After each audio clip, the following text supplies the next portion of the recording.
നമ്മൾ ഇന്ന് എടുക്കാൻ പോകുന്നത് ഹെൽത്ത് സൈക്കോളജി സ്ട്രെസ് എന്ന ഭാഗമാണ്. ഹെൽത്ത് സൈക്കോളജി വേഗം വികസിക്കുന്നതായ ഒരു സൈക്കോളജി ഫീൽഡിലുള്ള ഏരിയയിലാണ്. ഇന്ന് എല്ലാ സ്ഥലങ്ങളിലും ഹെൽത്ത് സൈക്കോളജി വളരെ ആവശ്യമുണ്ട്.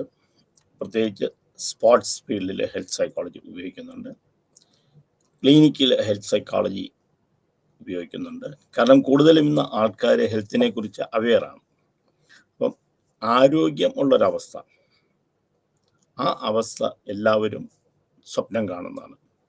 ആരോഗ്യമുള്ള അവസ്ഥ എന്ന് വെച്ചാൽ രോഗമില്ലാത്ത അവസ്ഥ എന്ന് വെച്ച് കഴിഞ്ഞാൽ ശാരീരികവും മാനസികവുമായും ആധ്യാത്മികമായും തലങ്ങളിൽ ഒരു മനുഷ്യൻ സമൂഹവുമായിട്ട് ചേർന്ന് പോകാൻ സാധിക്കുക. അപ്പം സമൂഹമായിട്ട് ചേർന്ന് പോവുക എന്ന് വെച്ച് കഴിഞ്ഞാൽ എനിക്ക് രോഗമില്ലാത്തൊരവസ്ഥ മാത്രമല്ല, രോഗം ഇല്ല എന്ന് ഡോക്ടർ പറയുന്ന ഒരവസ്ഥ മാത്രമല്ല, നമുക്ക് മാനസികമായിട്ട് അത് ബോധ്യമാകുകയും വേണം.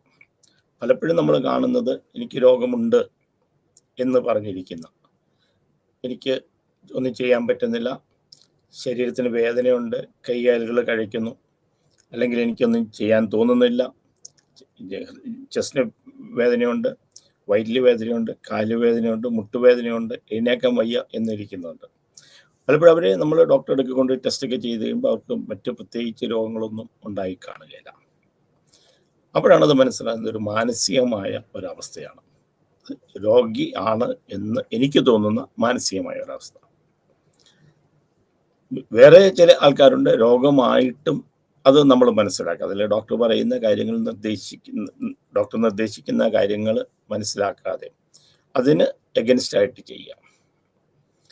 ചില ആഹാരം കഴിക്കുക, കാരണം നമുക്ക് രോഗം വരുമെന്നുള്ള തോന്നും, നമുക്ക് അറിയാമെന്നറിയാം, കൂടുതൽ മധുരം ഉപയോഗിച്ച് നമുക്ക് അസുഖം വരും, കൂടുതൽ ആഹാരം കഴിച്ചാൽ നമുക്ക് അസുഖം വരും, ഒബിസിറ്റി പോലുള്ള രോഗങ്ങളുണ്ടാകും, ഒബിസിറ്റി ഉണ്ടായി കഴിഞ്ഞാൽ ശരീരത്തിന് മറ്റു പ്രശ്നങ്ങളുണ്ടാകുമെന്നറിയാം. എന്നിരുന്നാൽ തന്നെ ഇതൊക്കെ അനുസരിച്ചും പ്രവർത്തിക്കാത്ത ധാരാളം ആൾക്കാരുണ്ട്. അപ്പം ഹെൽത്ത് സൈക്കോളജി എന്ന് പറഞ്ഞാൽ ഒരു മനുഷ്യനെ സമൂഹത്തിൽ ശാരീരികമായി രോഗമില്ലാത്തൊരവസ്ഥ, മാനസികമായി സമൂഹമായിട്ട് ചേരുന്നൊരവസ്ഥ, മാനസികമായി എല്ലാ തലങ്ങളിലും അവന് എഴുകിച്ചേരാൻ പറ്റുന്നൊരവസ്ഥ. ഇന്ത്യൻ ഫിലോസഫി അല്ലെ, ഇന്ത്യൻ രീതി അനുസരിച്ചാണെങ്കിൽ അവന് ആത്മീയമായിട്ടുള്ള സ്പിരിച്വാലിറ്റി ദൈവത്തെ വിശ്വസിക്കുക അങ്ങനെയെന്നുള്ളത് നമ്മുടെ ഇന്നർ പീസ്, ഒരു ആന്തരികമായ മനസ്സമാധാനം, അങ്ങനെ ഒരു അവസ്ഥ കൂടെയാണ് ഹെൽത്ത് സൈക്കോളജി കൊണ്ട് വിവക്ഷമാക്കുന്നത്. അപ്പം ഒരു ഡോക്ടർ ഡയഗ്നോസ് ചെയ്യുമ്പം അത് രോഗിയായി, ഡോക്ടറെ ടെസ്റ്റ് ചെയ്ത് നിങ്ങൾക്ക് പ്രഷറുണ്ട്, ബ്ലഡ് പ്രഷറുണ്ട്, അല്ലെങ്കിൽ നിങ്ങൾക്ക് ഡയബറ്റിക് ഉണ്ട്, അപ്പോൾ ഇങ്ങനെ പറയുമ്പോൾ അതിൽ രോഗിയായിട്ട് വരുന്നു. ഇപ്പോൾ ഒരു സൈക്കോളജിസ്റ്റ് കണ്ടിട്ട് അല്ലെങ്കിൽ സൈക്കാട്രിസ്റ്റ് കണ്ടിട്ട് നിങ്ങൾക്ക് മാനസികമായി നിങ്ങൾ സ്ട്രെസ് അനുഭവിക്കുന്നുണ്ട്, അല്ലെങ്കിൽ നിങ്ങൾക്ക് ആങ്സൈറ്റി ഉണ്ട്, അല്ലെങ്കിൽ നിങ്ങൾക്ക് ഡിപ്രഷനുണ്ട്, അപ്പോൾ അയാൾ മാനസികമായി രോഗമായി വരും. അപ്പം ഒരു ഡോക്ടർ ഡയഗ്നോസ് ചെയ്ത് അയാളെ കാറ്റഗറൈസ് ചെയ്യുമ്പോൾ അത് ഡിസീസായിട്ടും എനിക്ക് തോന്നുന്ന ഒരവസ്ഥ, എൻ്റെ മാനസികമായി എനിക്കൊരു രോഗമുണ്ട് എന്ന് തോന്നുന്ന അവസ്ഥ, അല്ലെങ്കിൽ എനിക്ക് വയ്യ എന്ന് തോന്നുന്ന ഒരു അവസ്ഥ, ഒരു ഇൽനെസ്സും. ഇതുകൊണ്ട് നമുക്ക് നമ്മുടെ ദൈനംദിന ജീവിതത്തിലെ പ്രവൃത്തിയിൽ നിന്ന് മാറി നിൽക്കേണ്ടി വരിക, ജോലിയിൽ നിന്ന് മാറി നിൽക്കേണ്ടി വരിക, വിദ്യാർത്ഥികളാകുമ്പോൾ പഠിത്തത്തിൽ നിന്ന് മാറി നിൽക്കേണ്ടി വരിക, കുടുംബിനികളാകുമ്പോൾ കുടുംബത്തിലെ ജോലി ചെയ്യാതിരിക്കാൻ പറ്റാത്തൊരവസ്ഥ വരിക. അങ്ങനെ വരുന്ന അവസ്ഥയിൽ സിക്നെസ് എന്ന് പറയുന്ന അവസ്ഥയിൽ രോഗിയായി മാറുന്നു. അപ്പം ഡോക്ടറെ കണ്ടുപിടിക്കുന്നു, ഞാനത് അനുഭവിക്കുന്നു, അതുകൊണ്ട് എൻ്റെ പ്രവൃത്തിയെ ബാധിക്കുമ്പോൾ ഞാനൊരു രോഗിയായി മാറുന്നു. അപ്പം ഹെൽത്ത് സൈക്കോളജി വിവക്ഷമാക്കുന്ന, ഹെൽത്ത് സൈക്കോളജി ഡീൽ ചെയ്യുന്നത് എന്താണ് ഹെൽത്ത്, സമൂഹത്തിൽ എന്താണ് ആരോഗ്യം എന്ന് പറയുന്ന അവസ്ഥ. അപ്പോൾ ആ പരീക്ഷ എഴുതുന്ന സമയത്ത് അയാൾക്ക് നന്നായി പെർഫോം ചെയ്യാൻ പറ്റാതെ വരിക, എന്ത് കാരണങ്ങളും ആകാം. ചിലപ്പോൾ താൽക്കാലികമായുള്ള പ്രശ്നങ്ങളാകാം, അല്ലെങ്കിൽ അന്നത്തെ ദിവസം നടന്ന എന്തെങ്കിലും പ്രശ്നമാകാം, അതല്ലെങ്കിൽ അയാൾക്കുണ്ടായ മറ്റെന്തെങ്കിലുമായ കാര്യങ്ങളായ പരീക്ഷയിൽ എഴുതുന്നു, പരീക്ഷയുടെ മാർക്ക് വരുന്നു, അയാൾ പരാജയപ്പെടുന്നു, അല്ലെങ്കിൽ വിചാരിച്ചത്രയും മാർക്ക് കിട്ടുന്നില്ല, ആൾ പെട്ടെന്ന് ഡിപ്രഷനിലേക്ക് പോകുന്നു. അപ്പോൾ വീട്ടുകാരുടെ സ്ട്രെസ്സും കാര്യങ്ങളെല്ലാം ഉണ്ട്, കാരണം എല്ലാവരും പറയുന്നു എന്താണ് നമ്മൾ പ്രതീക്ഷിച്ചതിന് അത്രയും കിട്ടുന്നില്ല. അവിടെ ചെന്ന് എല്ലാവരും പറയുന്നത് എന്താ, തനിക്ക് പ്രതീക്ഷ ആദ്യമായിട്ട് ഒരു നെഗറ്റീവ് ഫീഡ്ബാക്ക് കൊടുക്കുന്നതിന് നീ വിചാരിച്ചത്രയും കിട്ടിയില്ല, അല്ലെങ്കിൽ നിന്നിൽ നിന്ന് ഞങ്ങൾ ഇത്രയും പ്രതീക്ഷിച്ചു പക്ഷെ കിട്ടിയില്ല. അത് കഴിഞ്ഞായിരിക്കും അയാളെ സമാശ്വസിപ്പിക്കാൻ പോവുക. അപ്പം ആൾക്ക് നേടേണ്ട അത്രയും നേടിയില്ല എന്ന് പറയും. നമ്മുടെ സമയം നഷ്ടപ്പെട്ടു എന്ന് തോന്നുകയും ചെയ്യുന്ന സമയത്ത് സ്വാഭാവികമായിട്ട് വിഷാദത്തിലേക്ക് പോവുകയും ആ വിഷാദത്തിൽ നിന്ന് അയാൾക്ക് മറ്റ് ഇതുണ്ടാകും. അത് ശാരീരികമായ രോഗത്തിലേക്ക് ബാധിക്കും. അതല്ല അവിചാരിതമായിട്ട് നല്ല സ്നേഹത്തോട് കൂടി ചെയ്യുന്ന ഹസ്ബൻഡ് ആൻഡ് വൈഫ്, ഭാര്യ ഭർത്താക്കന്മാർ, അതിൽ ആരുടെയെങ്കിലും ഒരാളുടെ നഷ്ടം, എന്തെങ്കിലും ഒരു അപകടം മരിക്കൂ, അല്ലെങ്കിൽ പെട്ടെന്ന് എന്തെങ്കിലും ശാരീരികമായ അസ്വസ്ഥങ്ങളുണ്ട്, ആളുകൾ നമ്മളെ വിട്ട് പിരിഞ്ഞെന്നിരിക്കട്ടെ, അപ്പം പെട്ടെന്നുണ്ടാകുന്ന ആ നഷ്ടം താങ്ങാൻ പറ്റാതെ ആ ആള് മാനസികമായി തകർന്ന് രോഗിയായിട്ട് മാറാം.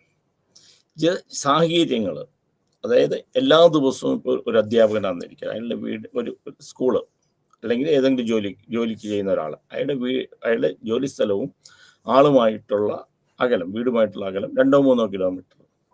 എല്ലാ ദിവസവും ആൾ നടന്നു പോയി ജോലി ചെയ്തുകൊണ്ടിരുന്നതാണ്. അപ്പോൾ ആൾക്കൊരു ഒരു വണ്ടി വാങ്ങിക്കേണ്ടി വന്നു, അല്ലെങ്കിൽ വണ്ടി കിട്ടി. അയാൾ എല്ലാ ദിവസവും വണ്ടിയിൽ യാത്ര ചെയ്യാൻ തുടങ്ങി. ഇന്നലെ വരെ നടക്കുന്നു, ആ നടന്ന് പോയിക്കൊണ്ടിരിക്കുന്നു. അപ്പം പെട്ടെന്ന് വണ്ടി വാങ്ങുന്നു. അപ്പോൾ ജീവിത ശൈലി മാറി, അപ്പോൾ വണ്ടിയിൽ യാത്ര ചെയ്യാൻ തുടങ്ങി. അപ്പം അയാളുടെ നടപ്പെന്ന് പറയുന്നതായ ആ ഒരു പ്രക്രിയ അത് കുറയുന്നു.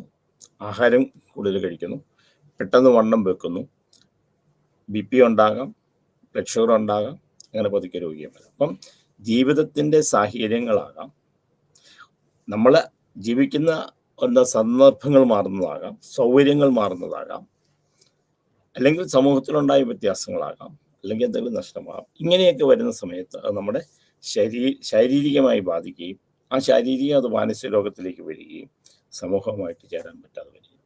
അപ്പോൾ പല കാരണങ്ങൾ കൊണ്ട് മനുഷ്യന് അവൻ്റെ ആരോഗ്യാവസ്ഥയിൽ നിന്ന് അനാരോഗ്യാവസ്ഥയിലേക്ക് മാറാൻ സാധിക്കുന്നുണ്ട്. അപ്പോൾ ഇതാണ് നമ്മൾ സ്ട്രെസ്സിനെ കുറിച്ച് പറയുമ്പോൾ മനസ്സിലാക്കണം, ഹെൽത്തിനെ കുറിച്ച് മനസ്സിലാക്കണം. അപ്പോൾ ഹെൽത്ത് സൈക്കോളജി ഡീൽ ചെയ്യുന്നത് ഇന്നത്തെ സാഹചര്യങ്ങൾ മാറുന്നുണ്ട്, ടെക്നോളജി വ്യത്യാസങ്ങൾ വരുന്നുണ്ട്.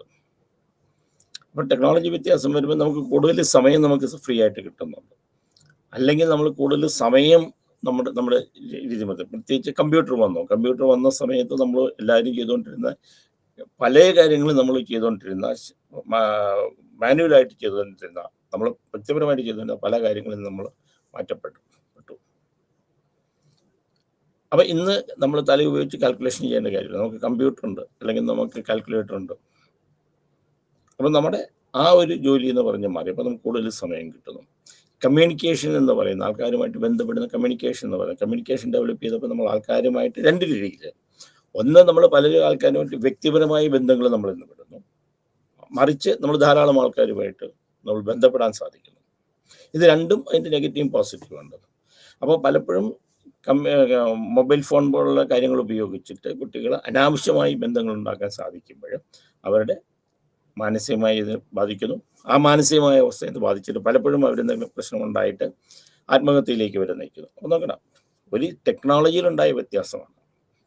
അത് നല്ലതോ ചീത്തയോ എന്നുള്ളത് അത് ഓരോ മനുഷ്യനെയും എങ്ങനെ ബാധിക്കുന്നു എന്നുള്ളതിനനുസരിച്ചാണ് ഇരിക്കുന്നത്. അപ്പം ഹെൽത്ത് സൈക്കോളജിക്ക് ഇമ്പോർട്ടൻ്റ് വരുന്നത് ഇങ്ങനെയുള്ള കാര്യങ്ങൾ കൊണ്ടാണ്.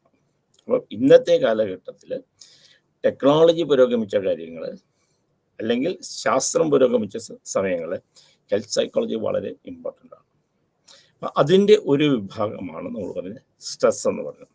സ്ട്രെസ് എന്ന് പറഞ്ഞു കഴിഞ്ഞാൽ മനുഷ്യന് ഒരു സാഹചര്യത്തെ നമ്മളെങ്ങനെ വിലയിരുത്തുന്നു, ആ സാഹചര്യത്തോട് മനസ്സും ശരീരം എങ്ങനെ പ്രതികരിക്കുന്നു.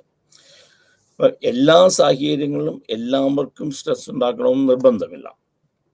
അപ്പം ഒരു പ്രത്യേക സാഹചര്യത്തിലോട് ആ സാഹചര്യം ആവശ്യപ്പെടുമ്പോൾ നമ്മുടെ ശരീരം എങ്ങനെ പ്രതികരിക്കുന്നു, അപ്പം എങ്ങനെയാണോ ആ പർട്ടിക്കുലർ കാര്യങ്ങളിലേക്ക് നമ്മൾ പ്രതികരിക്കേണ്ടി വരിക, ആ പ്രതികരിക്കുന്ന സമയത്ത് നമ്മുടെ ശരീരം അതിനോട് എങ്ങനെ പ്രതികരിക്കുന്നു, ആ പ്രതികരണത്തെയാണ് നമ്മൾ സ്ട്രെസ് എന്ന് പറയുക. അപ്പം എന്തെങ്കിലും എൻവയോൺമെൻറ്റൽ ചേഞ്ചസ് ഉണ്ട്, അതാണ് സ്ട്രെസ്സസ് എന്ന് പറയുന്നത്. സ്ട്രെസ് ഉണ്ടാക്കുന്ന കാര്യങ്ങൾ, അത് ഉണ്ടാകുന്ന നമ്മുടെ എൻവയോൺമെൻറ്റ്, ചുറ്റുപാടുകളിലുണ്ടാകുന്ന ചില ഇവൻറ്റ്സ് ആകാം, അല്ലെങ്കിൽ ഫോഴ്സസ് ആകാം. അത് ഇൻറ്റേർണലും എക്സ്റ്റേണലും ആകാം. സ്ട്രെസ്സസ് എന്ന് പറയുന്നത്, സ്ട്രെസ് ഉണ്ടാക്കുന്ന സ്വാഭാവികമായിട്ട് നമ്മൾ എൻവയോൺമെൻറ്റൽ സ്ട്രെസ്സാണ്. പക്ഷെ അകത്തുണ്ടാകുന്ന, നമ്മുടെ മനസ്സിനകത്തുണ്ടാകുന്ന, അല്ലെ ചിന്താഗതികൾക്കുണ്ടാകുന്നതായ ഇതും സ്ട്രെസ്സസ് ആകാം. അപ്പം ആദ്യം എൻവയോൺമെൻറ്റൽ സ്ട്രെസ്സാണ്. പുറത്തുനിന്ന് നമ്മുടെ എന്തെങ്കിലും നമ്മളെ പ്രഷറൈസ് ചെയ്യാനായിട്ട് നമ്മളെ നിർബന്ധിതരാക്കുക, അല്ലെങ്കിൽ സാഹചര്യങ്ങൾ മാറുക. ആ സാഹചര്യങ്ങൾ മാറുമ്പോൾ ആ സാഹചര്യങ്ങൾ നമ്മുടെ ശരീരം അല്ലെങ്കിൽ മനസ്സ് അല്ലെങ്കിൽ നമ്മുടെ ഓർഗൻസ് എങ്ങനെ അതിനെ ട്രീറ്റ് ചെയ്യുന്നു, ആ ട്രീറ്റ് ചെയ്യുന്നതനുസരിച്ച് പെരുമാറുകയും നമ്മുടെ വെൽബീയിങ്ങിന് അതുമായിട്ട് ചേരാനുള്ള പ്രശ്നം ഉണ്ടാക്കുകയും ചെയ്യുമ്പോഴാണ് നമ്മൾ പറയുന്നത് അതിൻ്റെ സ്ട്രെസ് എന്ന് പറയുന്നത്. അപ്പോൾ സ്ട്രെസ് എന്ന് നമുക്ക് ഒന്നുകൂടെ വ്യക്തമായിട്ട് പറയുകയാണെങ്കിൽ നമ്മുടെ ശരീരത്തിൻ്റെയും മനസ്സിൻ്റെയും പ്രതികരണമാണ്. ഒരു പ്രത്യേക സാഹചര്യത്തിനോട് നമ്മുടെ മനസ്സ് അല്ലെങ്കിൽ നമ്മുടെ ശരീരം, ബോഡിയും മനസ്സും, ശരീരവും മനസ്സും എങ്ങനെ ആ ഒരു പ്രത്യേക ആവശ്യത്തോട് പ്രതികരിക്കുന്നു, അതിനെയാണ് നമുക്ക് സ്ട്രെസ് എന്ന് പറയാൻ സാധിക്കുക. അല്ലെങ്കിൽ കുറച്ച് വേറെ ഡെഫിനേഷൻ പറയുന്നത്, സാഹചര്യത്തിൽ ഉണ്ടാകുന്ന, ചുറ്റുപാടുകളിൽ ഉണ്ടാകുന്ന കാര്യങ്ങളെ നമ്മൾ എങ്ങനെ വിലയിരുത്തുന്നു. അപ്പോൾ എന്തെങ്കിലും ഒരു സംഭവം ഉണ്ടായി, ഉദാഹരണത്തിന് നമുക്ക് മഴ പെയ്യുന്നു, ഇന്നിപ്പോൾ മഴ പെയ്യുന്നു.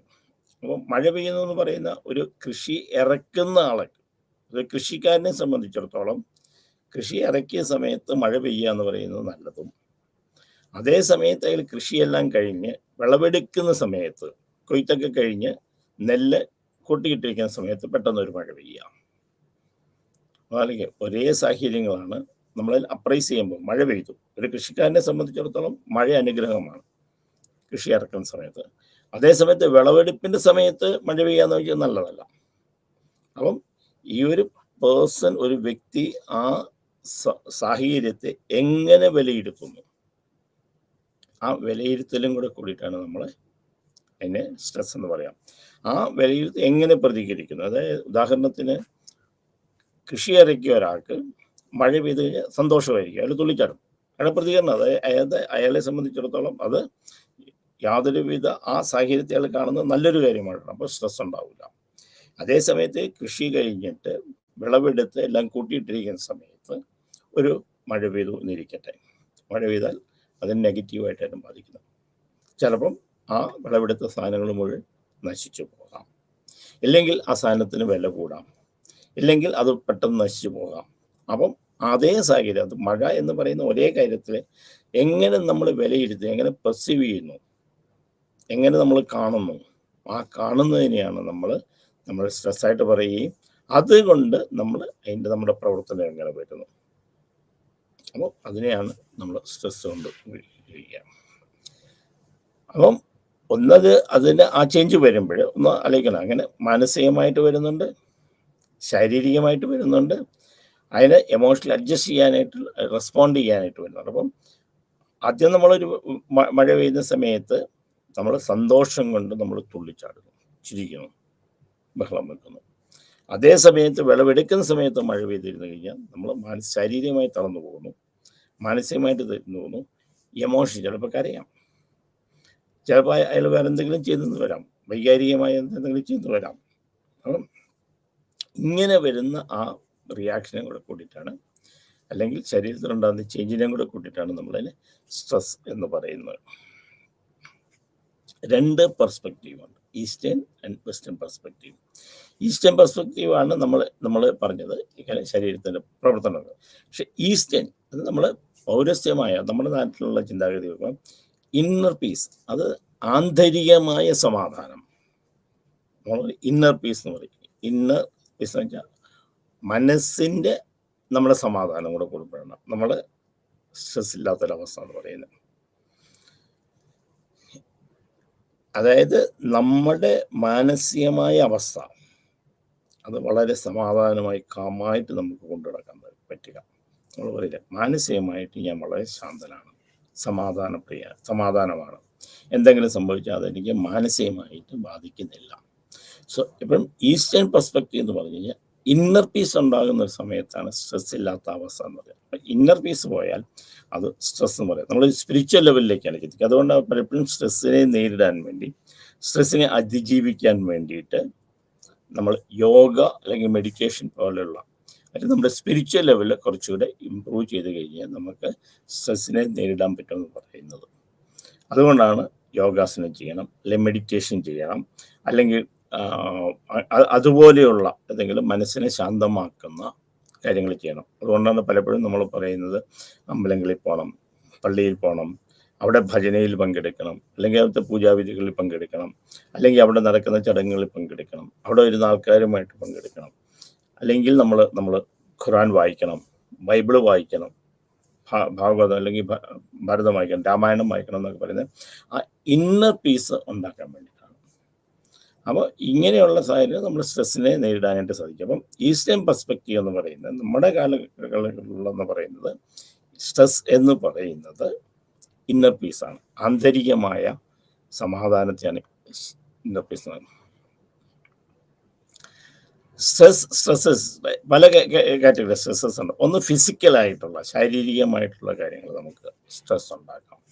പിന്നെ സൈക്കോളജിക്കലായിട്ടുള്ള കാര്യങ്ങൾ, മാനസികമായിട്ടുള്ള കാര്യങ്ങൾ നമുക്ക് സ്ട്രെസ് ഉണ്ടാക്കാം. എൻവോൺമെൻറ്റൽ കാര്യങ്ങളാകാം, സോഷ്യലാകാം, അല്ലെങ്കിൽ ലൈഫ് ഈവൻറ്റ്സ് ആകാം. ഇതൊക്കെയാണ് നമുക്ക് കാറ്റഗറീസ് സ്ട്രെസ്സേഴ്സ് എന്ന് പറയുന്നത്. ഒന്നെങ്കിൽ ഫിസിക്കലായിട്ട് നമുക്ക് എന്തെങ്കിലും ഒരു സംഭവം നടക്കുക, നമുക്ക് എന്നെ നേടാൻ പറ്റും. സൈക്കോളജി, മാനസികമാണ്, അതാണ് ഞാൻ പറഞ്ഞത്. നമ്മൾ എന്തെങ്കിലും ചെയ്തിട്ട് അതിൻ്റെ നമ്മുടെ ശരീരത്തിനുണ്ടാകുന്ന വ്യത്യാസം നമുക്ക് സ്ട്രെസ് ഉണ്ടാക്കാം.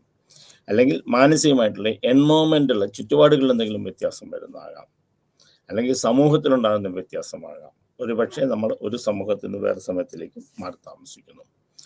അല്ലെങ്കിൽ ലൈഫ് ഈവൻ നമ്മൾ പറയും ലൈഫ് ഇവൻറ്റ്സ് എന്ന് പറയുമ്പോൾ നമ്മൾ പുറത്തേക്ക് ഇറങ്ങുന്നു, ഒരു ബ്ലോക്ക് ഉണ്ടാകുന്നു, അതൊരു ലൈഫ് ഇവൻ്റാണ്. നമ്മൾ പ്രതീക്ഷിക്കാത്ത കാര്യങ്ങൾ എന്തെങ്കിലും നമ്മുടെ ജീവിതത്തിൽ സംഭവിക്കുന്നതാണ്. എഴുതിയൊരു പരീക്ഷയ്ക്ക് റിസൾട്ട് കൊണ്ട് നമ്മൾ തോറ്റുപോകുന്നതാകാം. അതൊക്കെയാണ് സമൂഹത്തിലുണ്ടാകുന്നത്. സമൂഹത്തിൽ നമ്മൾ മാറി താമസിക്കുകയാണ്. ചിലപ്പോൾ നമ്മൾ പലപ്പോഴും പറയുന്നത്, ഇപ്പം ജോലി ചെയ്തുകൊണ്ടിരുന്നത് ഒരു മെട്രോപൊളിറ്റൻ സിറ്റിയിലാണ്. ജോലിയെല്ലാം കഴിയുമ്പോൾ റിട്ടയർ ചെയ്ത് കഴിയുമ്പോൾ അവിടെ നമ്മൾ മാറേണ്ടി വന്നു. നമ്മുടെ വില്ലേജിലേക്ക് നമ്മൾ പോവുകയാണ്. അപ്പോൾ എന്താ പറ്റുന്നത്? അവിടെ മാനസികമായിട്ട് സമൂഹത്തിലുണ്ടായിച്ചെന്ന് നമുക്ക് ചിലപ്പോൾ പറ്റുകയില്ല. അതേപോലെ തന്നെ നേരെ തിരിച്ചാകാം. വില്ലേജിൽ നിന്ന് പെട്ടെന്ന് ഒരാൾ ജോലിയൊക്കെ കിട്ടിക്കഴിഞ്ഞിട്ട് അർബൻ ഏരിയയിലേക്ക് പോകുന്നതാകാം, ഒരു മെട്രോപൊളിറ്റൻ സിറ്റിയിലേക്ക് അയാൾക്ക് അവിടെ ചേരാനായിട്ട് സാധിക്കുന്നുണ്ടാവില്ല. അത് സ്ട്രെസ്ഫുൾ സിറ്റുവേഷനാണ്. കാരണം വെച്ചാൽ വളരെ കാമായിട്ട് സ്ഥലത്തുനിന്ന് പെട്ടെന്ന് ഒരു സ്പീഡുള്ള ഒരു സമൂഹത്തിലേക്ക് ചെന്ന് ചേരുമ്പോൾ അയാൾക്ക് അതുമായിട്ട് അഡ്ജസ്റ്റ് ചെയ്യാൻ പറ്റില്ല. It is a stressful situation. അപ്പോൾ പലപ്പോഴും നമ്മൾ കുട്ടികളൊക്കെ സ്കൂളിലൊക്കെ പഠിക്കുന്നത്, പെട്ടെന്ന് സ്കൂളിൽ നിന്ന് കോളേജിലേക്ക് പോവുക.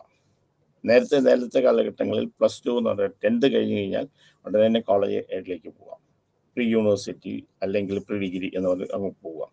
അത് ഡിഗ്രിയിലേക്ക് ആവും. 10 വരെ എന്ന് പറഞ്ഞാൽ ആ പെട്ടെന്നൊരു ചേഞ്ച് സ്കൂളിലേക്ക് ഒരു കുട്ടിക്ക് ചേരാൻ പറ്റാതെ വരിക, അല്ലെങ്കിൽ എന്തെങ്കിലും ചുറ്റുപാടുകളിലുണ്ടാകുന്ന വ്യത്യാസങ്ങൾ, നമ്മൾ ഇന്നലെ വരെ ഉണ്ടായ ചില സാഹചര്യങ്ങൾ ചുറ്റുപാടിൽ നിന്ന് മാറ്റപ്പെടുക, അല്ലെങ്കിൽ പെട്ടെന്ന് നമ്മൾ ചുറ്റുപാടിലുണ്ടാകുന്ന വ്യതിയാനങ്ങൾ അല്ലെങ്കിൽ മാറ്റങ്ങൾ, പെട്ടെന്ന് ഒരു ഗവൺമെൻറ് പറയാം നമ്മുടെ വീടിൻ്റെ അടുക്ക കൂടെ നമുക്കൊരു റോഡ് പണിയുന്നു. അപ്പോൾ അത് എൻവോൺമെൻറ്റലായിട്ട് നമുക്കുണ്ടാകുന്ന ഒരു ചേഞ്ചാണ്. ചിലപ്പോൾ പെട്ടെന്ന് അത് വരുമ്പോൾ നമുക്കത് വെട്ടിച്ചേരാൻ പറ്റാതെ വരാം. അപ്പം സ്ട്രെസ്സേഴ്സ് എന്ന് പറഞ്ഞാൽ ഏത് ഫിസിക്കലാകാം, സൈക്കോളജിക്കലാകാം, എൻവോൺമെൻറ്റലാകാം, സോഷ്യലാകാം, അല്ലെങ്കിൽ ലൈഫ് ഇവൻറ്റ്സിൽ വ്യത്യാസം വരുന്നതാകാം. അപ്പോൾ സ്ട്രെസ് എന്ന് പറയുന്നതിൻ്റെ സ്വഭാവം എന്ന് പറയുന്നത് ഏതിന് ഒരു നെഗറ്റീവ് എഫക്റ്റ് അതിനകത്തുണ്ടാകണം. നമ്മുടെ ഒപ്റ്റിമൽ ലെവൽ, ഒരു നെഗറ്റീവായിട്ടുള്ള കാര്യങ്ങൾ ഒരു പ്രത്യേക ലെവലിനപ്പുറത്തേക്ക് നമ്മൾ പോകുക, അത് നമ്മൾ ഡേ ടു ഡേ ഫങ്ഷനെ നമ്മളെ അത് ബാധിക്കുക. ആ ഒപ്റ്റിമൽ ലെവലിൽ അപ്പുറത്തേക്ക് ബാധിക്കുന്ന സമയത്ത് ഏതിനും നമുക്ക് താങ്ങാൻ പറ്റാവുന്ന അപ്പുറം അത് വരികയും, അത് നമ്മുടെ കോപ്പി ചെയ്യാൻ പറ്റാതെ, അത് സാഹചര്യമായിട്ട് ചേരാൻ പറ്റാതെ വരികയും, അങ്ങനെ വരുമ്പോഴത്തേക്ക് നമ്മുടെ സൈക്കോളജിക്കലും മാനസികവും ശാരീരികവുമായിട്ട് നമ്മുടെ പെർഫോമൻസിനെയോ അല്ലെങ്കിൽ അതിൻ്റെ പ്രൊഡക്ടിവിറ്റിയെ ബാധിക്കുകയും ചെയ്യുന്നതാണ്. അപ്പം ഇതൊക്കെ ഉണ്ടാകണം. സ്ട്രെസ്സിൻ്റെ സ്വഭാവം എന്ന് പറഞ്ഞാൽ അത് നെഗറ്റീവായിട്ട് നമ്മുടെ ബാധിക്കുന്നതായിരിക്കണം, അത് നമുക്ക് മാനസികവും ശാരീരികമായിട്ടുള്ള പ്രശ്നങ്ങൾ ഉണ്ടാക്കുന്നതായിരിക്കണം, അത് നമ്മുടെ പ്രൊഡക്ടിവിറ്റിയും പെർഫോമൻസിനെയും നമുക്ക് ബാധിക്കുന്നതാക്കണം. അപ്പോൾ ഇൻഡിവിജ്വലിന് അത് താങ്ങാൻ പറ്റാത്ത ഒരു ലെവലിൽ വരുമ്പോഴാണ് നമ്മളതിന് സ്ട്രെസ് എന്ന് പറയുന്നത്. അല്ലെങ്കിൽ ആ ഒരു കാര്യങ്ങളാണ് സ്ട്രെസ്സിൻ്റെ ഇത്. പല ടൈപ്സ് ഓഫ് സ്ട്രെസ് ഉണ്ട്. പക്ഷെ അതിനു മുമ്പ് സ്ട്രെസ് സൈക്കിൾ എന്ന് പറഞ്ഞൊരു സംഗതി. സ്ട്രെസ് സൈക്കിൾ എന്ന് പറഞ്ഞു കഴിഞ്ഞാൽ നമുക്കിപ്പോൾ ഒരു സ്ട്രെസ് ഉണ്ടായി, ആ സ്ട്രെസ് ഉണ്ടാകുമ്പോൾ നമ്മൾ അത് ഒരു ഈവൻ്റ് ഉണ്ടായി, ആ ഈവൻ്റ് സ്ട്രെസ്സാണെന്ന് നമുക്ക് മനസ്സിലായി. ആ സ്ട്രെസ് ആകുമ്പോൾ അതിനെ നമ്മൾ റെഡ്യൂസ് ചെയ്യാനായിട്ട് ശ്രമിക്കും, അതിനെ നമ്മൾ ഓവർകം ചെയ്യാൻ വേണ്ടി എന്തെങ്കിലും ചെയ്യും. അപ്പോൾ അവിടെ കുറച്ച് തേയ്മാനങ്ങളൊക്കെ ഉണ്ട്, മാനസികവും ശാരീരികമായി കുറേ പ്രശ്നങ്ങൾ ഉണ്ടാകുന്നുണ്ട്. നമ്മൾ സ്ട്രെസ് ചെയ്ത് രക്ഷപ്പെടും, പക്ഷെ ഉടനെ അടുത്ത സ്ട്രെസ് ഉണ്ടാകും. This called stress cycle. അപ്പം ഏതെങ്കിലും ഒരവസ്ഥയിൽ നമുക്ക് സ്ട്രെസ് ഉണ്ടായി, ഒരു ഈവൻറ്റ് സ്ട്രെസ്ഫുള്ളായി, ഒരു ഈവൻ്റ് ഉണ്ടായി, അത് സ്ട്രെസ്സായി, അതിനെ ഓവർകം ചെയ്യാൻ വേണ്ടി, അതിനെ റിഡ്യൂസ് ചെയ്യാൻ വേണ്ടി നമ്മൾ കുറേ കാര്യങ്ങൾ പ്രവർത്തിക്കും. ആ പ്രവർത്തിക്കുന്നതിന് കൂടി നമുക്ക് കുറച്ച് സൈക്കോളജിക്കലി ആൻഡ് ഫിസിയോളജിക്കൽ, മാനസികവും ശരീരമായിട്ട് കുറേ സംഗതികളുണ്ട്. ടയർ ആൻഡ് ബെയർ സംഭവിക്കുന്നുണ്ട്, തേയ്മാനങ്ങളൊക്കെ സംഭവിക്കുന്നുണ്ട്. നമ്മൾ പക്ഷേ സ്ട്രെസ്സിൽ നിന്ന് കയറും. പക്ഷേ സ്ട്രെസ്സിൽ നിന്ന് കയറി കഴിഞ്ഞാൽ then another stress will happen. അപ്പം ഇതിങ്ങനെ ഒരു സൈക്കിളായിട്ട് വയ്ക്കുന്നത്. This called stress cycle. Stress cycle എന്നാണ് ഇതിന് പറയുന്നത്. സ്ട്രെസ് ഒരു ഇവൻ്റ് ഉണ്ടാകുക, അത് സ്ട്രെസ്ഫുൾ സിറ്റുവേഷനായി മാറുക, അതിനെ നമ്മൾ ഓവർകം ചെയ്യാൻ ശ്രമിക്കുക, ഓവർകം ചെയ്യാൻ ശ്രമിക്കുക, കുറച്ച് ടയർ ആൻഡ് ബെയർ, കുറേ നഷ്ടങ്ങൾ നമുക്കുണ്ടാക്കുക, മാനസികമായ ശാരീരികങ്ങളായി കുറച്ച് നഷ്ടങ്ങളുണ്ടാക്കുക, അതിൽ നിന്ന് നമ്മൾ രക്ഷപ്പെടുക, അത് രക്ഷപ്പെട്ട് സ്ട്രെസ് നോക്കുക, then we are starting the another stress. This called stress cycle. പിന്നെ ജനറൽ അഡാപ്റ്റേഷൻ സിൻഡ്രോം എന്ന് പറയുന്നത്, ഗ്യാസ്, ജനറൽ അഡാപ്റ്റേഷൻ സിൻഡ്രോം. ഞാനത് പറയുന്നത് വെച്ചാൽ നമ്മൾ പലപ്പോഴും സ്ട്രെസ് എടുക്കുമ്പോൾ ഇത് കാണാറുണ്ടാവും. എന്താണ് എന്ന് നമുക്ക് അറിയില്ല. സ്ട്രെസ് സൈക്കിളും ജനറൽ അഡാപ്റ്റേഷൻ സിൻഡ്രോം. കാരണം എപ്പോഴും നമ്മൾ പറയുന്നത്, ലേണേഴ്സിനോട് ഞാൻ പറയുന്നത് എന്താണെന്ന് വെച്ചാൽ, സെൽഫ് ലേണിംഗ് ആണ്. നമ്മൾ ഇഗ്നോർ ചെയ്യുന്നത് സെൽഫ് ലേണിംഗ് ആണ്. അപ്പം നമ്മൾ തന്നെ കുറേ കാര്യങ്ങൾ പഠിക്കണം. അപ്പോൾ സ്ട്രെസ്സിനെ കുറിച്ച് പഠിക്കുമ്പോൾ ആദ്യം സ്ട്രെസ് സൈക്കിൾ എന്താണെന്ന് പഠിക്കണം. നമ്മൾ ബുക്കിനകത്തുണ്ടോ ഇല്ല കുറേ റെഫർ ചെയ്യണം, അപ്പോഴേ നമ്മൾ ഇതിനെക്കുറിച്ച് മനസ്സിലാകും. അടുത്ത ഗ്യാസ്, ജനറൽ അഡാപ്റ്റേഷൻ സിൻഡ്രോം. അപ്പം നമുക്കൊരു സ്ട്രെസ് ഉണ്ടാകുന്ന സമയത്ത് നമ്മുടെ ശാരീരികമായി കുറേ വ്യത്യാസങ്ങൾ നമുക്കുണ്ടാകുന്നുണ്ട്. അത് നമ്മുടെ ശരീരത്തിൽ ഹോർമോണൊക്കെ കുറേ വ്യത്യാസങ്ങൾ ഉണ്ടാകുന്നുണ്ട്. ചിലപ്പോൾ സ്ട്രെസ് അഡ്രിനാലിൻ നമുക്ക് കൂടുതൽ ഉണ്ടാക്കുന്നുണ്ട്, BP നമുക്ക് വ്യത്യാസങ്ങൾ വരുന്നുണ്ട്, ഇങ്ങനെയൊക്കെ വരുന്നു. അപ്പം എപ്പോഴും ഈ സ്ട്രെസ് എന്ന് പറയുന്നത് നമുക്കൊരു അലാം തരും. ഇതൊരു സ്ട്രെസ് ഉണ്ടാകുന്നുണ്ട്, ഈ സിറ്റുവേഷൻ സ്ട്രെസ്സാണ്. First stage is alarm stage. ഒരു വാണിംഗ് തരും, സിറ്റുവേഷൻ വരുന്നുണ്ട്, ഈ സിറ്റുവേഷൻ നിങ്ങൾക്ക് സ്ട്രെസ് ഉണ്ടാക്കാൻ പോകുന്ന സംഗതികളാണ് എന്ന് നമുക്കൊരു വാണിംഗ് തരുമ്പം നമ്മൾ ഉടനെ will try to resist, overcome ചെയ്യാൻ, അതിനെ തടഞ്ഞു നിർത്തുക. ഇത് സ്ട്രെസ് ഒന്നുമില്ല, ഞാനിതിനെ നേരിടും എന്ന് പറഞ്ഞാൽ റെസിസ്റ്റ് ചെയ്ത് പിടിക്കുക. ആ റെസിസ്റ്റ് ചെയ്ത് പിടിച്ച് കുറച്ച് കഴിയുമ്പോഴത്തേക്കും നമുക്കത് നേരിടാൻ പറ്റാത്തതും അതിനെ നമ്മൾ എക്സ്പ്ലോഡ് ചെയ്യും, പൊട്ടിത്തെറിക്കും, അല്ലെങ്കിൽ പ്രതികരിക്കും. ഇങ്ങനെയുള്ളതിനാണ് ജനറൽ അഡാപ്റ്റേഷൻ സിൻഡ്രോം എന്ന് പറയുന്നത്, ഗ്യാസ്. അപ്പോൾ ഇതിന് 3 കമ്പോണൻ്റ്.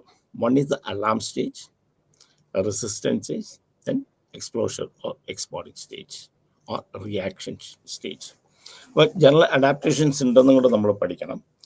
ജനറൽ അഡാപ്റ്റേഷൻ സിൻഡ്രോം എന്ന് വെച്ചാൽ നമ്മുടെ ശരീരത്തിൻ്റെ ഒരു പ്രവർത്തനമാണ് അതിനുള്ളത്. ആദ്യം തന്നെ വെച്ചാൽ ഒരു അലാം സ്റ്റേജ്, ഇതാ സ്ട്രെസ് വരുന്നു എന്ന് നമുക്കൊരു ഇൻഫർമേഷൻ നമുക്ക് കിട്ടുക, ഒരു ഈവൻ്റ് ഉണ്ടാകുക. It is a stressful situation. സ്ട്രെസ്സാണ് നമ്മൾ മനസ്സിലാക്കി കഴിഞ്ഞാൽ നമ്മൾ അതിനെ ആദ്യം നേരിടാൻ ശ്രമിക്കുക, റെസിസ്റ്റ് ചെയ്യേണ്ടത്. That is called the resisting. First is the event or alarm stage, a warning stage. The second is the resistance, തടഞ്ഞു നിർത്തുന്ന സ്റ്റേജ്. മൂന്നാമത്തെ അതിനെ റിയാക്ട് ചെയ്യുന്ന stage. This called general adaptation syndrome or GAS. ഇത് രണ്ടും നമ്മളൊന്ന് നോക്കണം, നോക്കിയത് പഠിക്കണം, അത് മനസ്സിലാക്കിയിരിക്കണം. The type of stress. First one is stress, ഒരു പോസിറ്റീവായിട്ട്, ഗുഡ് സ്ട്രെസ്, നല്ല സ്ട്രെസ്സാണ്. കാരണം ഇത് വരുന്നത് കൊണ്ട് നമുക്ക് എന്തെങ്കിലും നല്ല കാര്യങ്ങൾ ചെയ്യുമ്പോൾ, പ്രത്യേകിച്ച് നമ്മളൊരു കല്യാണം എന്ന് പറയുന്നത് നമുക്ക് സ്ട്രെസ് ഉണ്ടാകും. അതല്ലെങ്കിൽ ഒരു പുതിയ ജോലിക്ക് പോവുക, അത് നമുക്ക് സ്ട്രെസ് ഉണ്ടാകും. It's called positive stress or stress. Stress എന്നാണ് ഇത് പറയുന്നത്. കാരണം വെച്ചാൽ ഇതൊരു പോസിറ്റീവാണ്, ഇറ്റ്സ് എ ഗുഡ് സ്ട്രെസ്. ഇതുകൊണ്ട് നമുക്ക് നല്ലതേ ഉണ്ടാകും. പക്ഷെ നല്ല കാര്യങ്ങൾ വരുമ്പം ആ നല്ല കാര്യങ്ങളിൽ നിന്നുണ്ടാകുന്ന സ്ട്രെസ്, അത് കല്യാണം കഴിക്കാൻ പോകുന്ന സ്ട്രെസ്ഫുൾ സിറ്റുവേഷനാണ്, പക്ഷെ അതൊരു പോസിറ്റീവ് സ്ട്രെസ് ആയിട്ടാണ്. പുതിയ ജോലിയിലേക്ക് കയറുമ്പോൾ ഭയങ്കര ആങ്സൈറ്റി ഉണ്ട്, ഇത് ജോലി എങ്ങനെയായിരിക്കും, അവിടെ ആൾക്കാർ എങ്ങനെയായിരിക്കും, അവിടെ എങ്ങനെ പെരുമാറിക്കും, എന്തൊക്കെ കാര്യങ്ങളായിരിക്കും ചെയ്യേണ്ടത് എന്നുള്ളത് നമുക്ക് തോന്നൽ വരാം. ആ ഒരു അവസ്ഥ എന്ന് പറയുന്ന അതിനാണ്. അങ്ങനെ ഉണ്ടാകുന്ന സ്ട്രെസ്സിനെയാണ് നമ്മളതിന് സ്ട്രെസ്. Then negative stress. എന്തെങ്കിലും ഒരു കാര്യങ്ങൾ ഹെൽപ്ഫുൾ ഹാംഫുൾ ആകുക, ആ സ്ട്രെസ് ഉണ്ടാകുന്നുണ്ട് നമുക്ക് എന്തെങ്കിലും ഒരു ഹാംഫുൾ ആകുന്നതിനെയാണ് നമ്മൾ പറയുന്നത് stress or bad stress. Second one distress ആണ്. ലാസ്റ്റ് വൺ ഡിസ്ട്രെസ് ആണ്. ഇതാണ് സാധാരണ നമ്മൾ പറയുന്ന ഒരു സ്ട്രെസ് എന്ന് പറയുന്നത്. ഏതെങ്കിലും ഒരു സാഹചര്യം ഉണ്ടാകാം, ആ സാഹചര്യങ്ങളെ നമുക്ക് നേരിടാൻ പറ്റും. ഒന്നുകിൽ താഴെയാകും, അല്ലെങ്കിൽ കൂടുതലാകും. അപ്പം ഇങ്ങനെയുള്ള ഡിസ്ട്രെസ് എന്ന് പറയുന്നത്. അപ്പം ഒന്ന് പോസിറ്റീവ് ഉണ്ട്, ഒന്ന് നെഗറ്റീവ് ഉണ്ട്, ഒന്ന് സാധാരണ നമ്മൾ ഡിസ്ട്രെസ് ഉണ്ട്. ഇത് 2 തരത്തിലുണ്ട്. ഹൈപ്പർ സ്ട്രെസ് ആകാം, ഒന്ന് എക്സസീവ് സ്ട്രെസ് ആകാം. അതിനെ ഹൈപ്പർ സ്ട്രെസ്സും, ഒന്ന് ലോ ലെവലായിരിക്കും. അതിനെ കൂടുതൽ ഇൻസഫിഷ്യൻ ഹൈപ്പോ സ്ട്രെസ് എന്നാണ് പറയുന്നത്. അപ്പോൾ type of stress, eustress, neustress, bad and good stress, then distress, then hyperstress and hypostress. എന്തൊക്കെയാണ് സിംറ്റംസ്? സ്ട്രെസ് വന്നു കഴിഞ്ഞാൽ എന്തൊക്കെയാണ് ഫിസിയോളജിക്കൽ സിംറ്റംസ് ആണ് നമ്മൾ ഫസ്റ്റ് ഉണ്ടാകുക. ഫിസിയോളജിക്കൽ സ്ട്രെസ് വന്നു കഴിഞ്ഞാൽ നമ്മുടെ BP കൂടാം, BP താഴെയാകാം, നമുക്ക് ഷിവർ ചെയ്യാം, സ്വെറ്റ് ചെയ്യാം. അപ്പോൾ നമുക്ക് ഫിസിക്കൽ ചേഞ്ചസ്, നമുക്ക് BP കൂടി നമുക്ക് കണ്ടുപിടിക്കാം, ഹാർട്ട് റേറ്റ് കൂടി നമുക്ക് കണ്ടുപിടിക്കാൻ സാധിക്കും. Glucose level go high, sometime താഴോട്ട് പോകാം. സോ ഇതൊക്കെ ഫിസിക്കൽ സിംറ്റംസ് ആയിരിക്കും. എമോഷണൽ സിംറ്റംസ് ആണ്. പിന്നെ എമോഷണൽ വൈകാരികമായി ചിലപ്പോൾ നമുക്ക് ആങ്സൈറ്റി ഉണ്ടാകാം, ഡിപ്രഷൻ ഉണ്ടാകാം, പൊട്ടിത്തെറിക്കാം, കരയാം. ഇറ്റ് ഇസ് കോൾഡ് എമോഷണൽ സിംറ്റമാണ്. അപ്പോൾ സൈക്കോളജിക്ക് അത് തന്നെ ഡിപ്രഷനിലേക്ക് പോകാം. ഡിപ്രഷൻ പെട്ടെന്ന് നമ്മൾ ആങ്സൈറ്റി കൂടാം, ചിലപ്പോൾ നമ്മുടെ മൂഡ് ഭയങ്കരമായിട്ട് വേരി ചെയ്യാം. സോ ഇത് സൈക്കോളജിക്കൽ സിംറ്റം. ദെൻ ബിഹേവിയർ, എന്തെങ്കിലും പെരുമാറ്റത്തിൽ ഭയങ്കര വ്യത്യാസങ്ങളുണ്ടാകും. റിയാക്ഷൻ, നമ്മൾ ആ സാഹചര്യത്തിൽ നമ്മൾ റിയാക്ട് ചെയ്ത് ചിലപ്പോൾ ആങ്കർ ആകാം, പൊട്ടിത്തെറിക്കാം, ഭയങ്കര ബഹളം ഉണ്ടാക്കാം, സാധനങ്ങൾ വലിച്ചെറിയാം, ചിലപ്പോൾ സാധനങ്ങൾ വലിച്ചു കീറാം, അല്ലെങ്കിൽ നമ്മൾ നിലത്ത് കിടന്ന് ഉരുളാം. ഭയങ്കരമായ ബിഹേവിയർ പ്രോബ്ലംസ് ഉണ്ടാകാം സ്ട്രെസ് കൂടുമ്പം. ചില സ്ട്രെസ് വരുന്ന സമയത്ത് കൈയൊക്കെ ഇങ്ങനെ കടിച്ചു വെച്ചോണ്ടിരിക്കും, ചില കൈ ഉരയ്ക്കുന്നത് കാണാം, ചില ഇടിക്കുന്നത് കാണാം, ചില പരീക്ഷ കൊണ്ടിരിക്കുന്ന ചില പിള്ളേർ കാണിക്കുന്നത്, ചിലപ്പോൾ ഇടിക്കുന്ന മേശയ്ക്ക് ഇടിക്കുന്നത്, ചിലപ്പോൾ തലക്കിട്ട് ഇടിക്കുന്നത് കാണാം. അപ്പോൾ ഇതൊക്കെ സ്ട്രെസ് കൂടിയിട്ടുള്ള സംഗതികളാണ്. സോഴ്സ് ഓഫ് സ്ട്രെസ്, എന്തൊക്കെയാണ് സ്ട്രെസ് വരാനുള്ള കാരണങ്ങൾ? First one is A frustration. That's got blocking of goals. എന്തെങ്കിലും നമ്മൾ ചെയ്യണം എന്ന് വിചാരിക്കാം, നടക്കണമെന്ന് വിചാരിക്കാം, പെട്ടെന്ന് അതിന് എന്തെങ്കിലും വിഘാതം ഉണ്ടാകുക. Blocking of goals leads to frustration. എന്തെങ്കിലും ഒരു കാര്യം ചെയ്യാൻ പോകുമ്പോൾ ആ ചെയ്യാൻ ബ്ലോക്ക് വരിക. എക്സാമ്പിൾ, നമ്മളിപ്പോൾ ഒരു സിനിമയ്ക്ക് പോകണമെന്ന് ആഗ്രഹിച്ച് ടിക്കറ്റൊക്കെ എടുത്ത് നമ്മൾ ഇരിക്കുന്നു, പെട്ടെന്ന് അവിചാരിതമായി നമ്മുടെ വീട്ടിൽ എന്തെങ്കിലും നടക്കുന്നു, അല്ലെങ്കിൽ അവിചാരിതമായിട്ട് നമ്മുടെ വീട്ടിലൊരു ഗസ്റ്റ് കയറി വരുന്നു, നമുക്ക് ഒഴിവാക്കാൻ പറ്റാത്ത ഒരാളാണ്, നമുക്ക് അതൊക്കെ സ്ട്രെസ് ആവും. കാരണം എന്താണെന്ന് വെച്ച് കഴിഞ്ഞാൽ നമ്മൾ ടിക്കറ്റ് എടുത്ത് വെച്ചു, സിനിമയ്ക്ക് പോകാനെല്ലാം റെഡി ആയിരുന്നു, എല്ലാവരുടെ റെഡി ആയിരിക്കുന്നതാണ്, നമുക്കൊരു ഗസ്റ്റ് വന്നു, നമുക്ക് ഒഴിവാക്കാൻ പറ്റില്ല അവരെ. ഇത് കുറേ നാൾ കൂടിയിട്ട് നമ്മളെ കാണാൻ വരുന്ന ആൾക്കാരാണ്. അപ്പം അത് നമുക്ക് സ്ട്രെസ് ഉണ്ടാക്കും, ഫ്രസ്ട്രേഷൻ ഉണ്ടാക്കും. അല്ലെങ്കിൽ ഫ്രസ്ട്രേഷൻ നമ്മുടെ ഗോള് നടക്കാതെ വന്നതിലുള്ള വിഷമം കൊണ്ട് നമുക്ക് സ്ട്രെസ്സിലേക്ക് വരാം. ദെൻ പ്രഷർ, ഒരു ജോലി സമയത്ത് ചെയ്തു തീർക്കുക എന്നുള്ളത്, അല്ലെങ്കിൽ ഓവർ ജോലി ചെയ്യേണ്ടി വരും. അത് കുറേ കാര്യങ്ങൾ നമ്മൾ ചെയ്യും. ഇപ്പോൾ നമ്മൾ പഠിക്കുന്ന കുട്ടികൾ പറയാം, നാളെ ഫിസിക്സിൻ്റെ പരീക്ഷയുണ്ട്, കുഴപ്പമില്ല, ഉടനെ തന്നെ കെമിസ്ട്രിയുടെ പരീക്ഷയുണ്ട്, നാളെ ഉടനെ തന്നെ കണക്കിൻ്റെ പരീക്ഷയുണ്ട്. അപ്പോൾ എല്ലാം കൂടെ വന്നു കഴിയുമ്പോൾ ദാറ്റ് ഇസ് എ പ്രഷർ. അല്ലെങ്കിൽ ജോലിക്ക് ഒരു വർക്ക് പ്ലേസിലാണെങ്കിൽ പറയുക, ഇത്ര ജോലികൾ ഉടനെ ചെയ്ത് തീർക്കും, ഓവർ ആകാം, ചെയ്തേ പറ്റുള്ളൂ എന്നാകാം, അല്ലെങ്കിൽ കൂടുതൽ എക്സ്പെക്റ്റേഷൻ ആകാം. ഇപ്പോൾ പരീക്ഷയ്ക്ക് പോകുന്ന കുട്ടികളോട് നമ്മൾ വിചാരിക്കുന്നത് അയാൾക്കൊരു സാധാരണ ഒരു 70-80% മാർക്ക് വാങ്ങാൻ പറ്റുന്ന ഒരു കുട്ടിയാണെന്നിരിക്കട്ടെ, നീ ഈ പ്രാവശ്യം 90% മാർക്ക് വാങ്ങിച്ചേ പറ്റുള്ളൂ എന്ന് പറഞ്ഞ് നമ്മൾ ഫോഴ്സ് ചെയ്തിട്ടാണ്. That is called the pressure. We are putting the pressure. അപ്പം സ്ട്രെസ് ഉണ്ടാകും. ലൈഫ് ഈവൻറ്റ്സ്, അവിചാരിതമായി നമ്മുടെ ജീവിതത്തിൽ ഉണ്ടാകുന്ന കാര്യങ്ങൾ. നമ്മൾ എവിടെയെങ്കിലും പോകാൻ തുടങ്ങി, പെട്ടെന്നൊരു ബ്ലോക്ക് ഉണ്ടായി, പരീക്ഷയ്ക്ക് എഴുതാൻ കുട്ടിയെയും കൊണ്ട് നമ്മൾ പോവുകയാണ്. അപ്പോൾ കുട്ടിയെയും കൊണ്ട് പോകുന്ന സമയത്ത് പെട്ടെന്ന് അവിചാരിതമായിട്ട് റോഡിലൊരു ബ്ലോക്ക് ഉണ്ടായി, നമ്മൾ സമയത്തെത്തണം. അപ്പോൾ ലൈഫ് ഈവൻറ്റ്സ് ആയി. ഇനി എന്തെങ്കിലും കാരണം ഒരു രോഗം പെട്ടെന്ന്, ഇപ്പോൾ ലൈഫ് ഈവൻറ്റ്സ് നമുക്ക് ഇവിടെ പെട്ടെന്ന് നമുക്ക് വെള്ളപ്പൊക്കം ഉണ്ടായി, കുറേ കാര്യങ്ങൾ നഷ്ടം വന്നു, സ്ട്രെസ്സായി. അപ്പോൾ നമ്മൾ ഉടനെ വെള്ളം പൊങ്ങി, നമ്മൾ വീട്ടിൽ നിന്ന് മാറി താമസിക്കേണ്ടി വന്നു. വേണ്ട, പാൻഡമിക് വന്നു, എക്സാമ്പിൾ ഇപ്പോൾ കോവിഡ് വന്നു കഴിഞ്ഞപ്പോൾ എന്താ പറ്റുക, എല്ലാവർക്കും ഭയങ്കര ലൈഫ് ഈവൻ മാറി, എല്ലാവർക്കും ഭയങ്കര സ്ട്രെസ്സായി. വീട്ടിലേക്ക് കയറിയിരിക്കാം, പുറത്ത് പോകാൻ പറ്റില്ല, ആൾക്കാരെ കാണാൻ പറ്റില്ല, നമുക്ക് വാങ്ങേണ്ട സാധനങ്ങൾ ഉടനെ വാങ്ങി വെക്കണം, അപ്പം മാസ്ക് നമ്മൾ ധരിച്ചു, നമ്മൾ ഇതേവരെ മാസ്ക് ധരിച്ചില്ല, മാസ്ക് ധരിച്ചുകൊണ്ട് പുറത്തേക്ക് ഇറങ്ങണം. അപ്പോൾ മാസ്ക് മറന്നുപോയി കഴിഞ്ഞാൽ പോലീസ് കേസ് എടുക്കുമെന്നല്ലായി. അപ്പോൾ നമുക്ക് ലൈഫ് ഇവൻറ്റ്സ് മാറി, ഭയങ്കര സ്ട്രെസ്സായി. ഇപ്പം നേരെ തിരിച്ചാണ്. ഇപ്പോൾ ഒന്ന് ആലോചിച്ച് നോക്കി, ഇപ്പം എല്ലാവരും കാണണം, പുറത്തിറങ്ങണം. നമ്മൾ ജോലി സ്ഥലത്തേക്ക് പോകണം. ഇത്രയും നാൾ വീട്ടിൽ വർക്ക് ഫ്രം ഹോം ആയിരുന്നു, ഇപ്പം നേരെ ജോലി സ്ഥലത്തേക്ക് ഇറങ്ങണം, പ്രശ്നമായി. ഇപ്പം മാസ്ക് ഇല്ലാതെ നടക്കുക. ഇപ്പം മാസ്ക് ഇല്ലാത്തവരെ കണ്ടു കഴിഞ്ഞാൽ അവരെ മാസ്ക് ധരിക്കണം. നമ്മൾ ഇങ്ങോട്ട് വരേക്കണം. ഒരാളെ കണ്ടു കഴിഞ്ഞാൽ നമുക്ക് ടെൻഷനായി, ഇവയ്ക്ക് വല്ല അസുഖം ഉണ്ടെങ്കിലോ, ഇതെങ്ങനെയാകും. അപ്പം ലൈഫ് ഇവൻറ്റ്സ് ഇപ്പോഴും സ്ട്രെസ് ഉണ്ടാക്കുക. അത് ഒന്ന്, മാറ്റങ്ങൾ എപ്പോഴും സ്ട്രെസ് ഉണ്ടാക്കുന്നതാണ്. ഏത് സമയത്ത് ഏത് മാറ്റവും. ഇതൊരു ഓഫീസിലായിരിക്കട്ടെ, എക്സാമ്പിൾ ഇപ്പോൾ ഓഫീസിൻ്റെ ടൈം നമുക്ക് 9 മണി മുതൽ 4 മണി വരെയാണ്. പെട്ടെന്ന് പറഞ്ഞു അത് മാറ്റി, 8:30 മണി മുതൽ 5 മണി വരെയാക്കി, 1 മണിക്കൂർ കൂട്ടി. നിങ്ങൾ ശനിയാഴ്ച വരണ്ട. പക്ഷെ ഓരോ മണിക്കൂർ കൂട്ടിയിട്ട് ആ ഒരാഴ്ച നമ്മൾ 5 ദിവസം കൂടെ വർക്ക് ചെയ്താൽ വരണ്ട എന്ന് പറയുമ്പോഴും ആദ്യത്തെ ഈ ചേഞ്ച് നമുക്ക് ചേരാൻ പറ്റില്ല. രാവിലെ ഇനിയെല്ലാം നമ്മുടെ സ്കെഡ്യൂളെല്ലാം മാറ്റണം. നമ്മൾ രാവിലെ 8:30 വന്നിട്ട് 8 മണിക്ക് വരണമെങ്കിൽ, അല്ല 9:00 വന്നിട്ട് 9 മണിക്ക് വരണമെങ്കിൽ നമ്മൾ രാവിലത്തെ സ്കെഡ്യൂൾ മുഴുവൻ നമ്മൾ മാറ്റണം. അപ്പം ഇവൻറ്റ്സ് മാറുമ്പോൾ നമുക്ക് പ്രശ്നമായി. ദെൻ ഡെയിലി ഹാസൽസ്, അവിചാരിതമാകുന്നുണ്ടായ ചില കാര്യങ്ങൾ പെട്ടെന്നൊരു ദിവസം ഉണ്ടാകും. നമ്മൾ എവിടെയെങ്കിലും പോകാൻ ഉണ്ടാക്കുന്ന സാഹചര്യങ്ങൾ നമുക്കുണ്ടാകാം.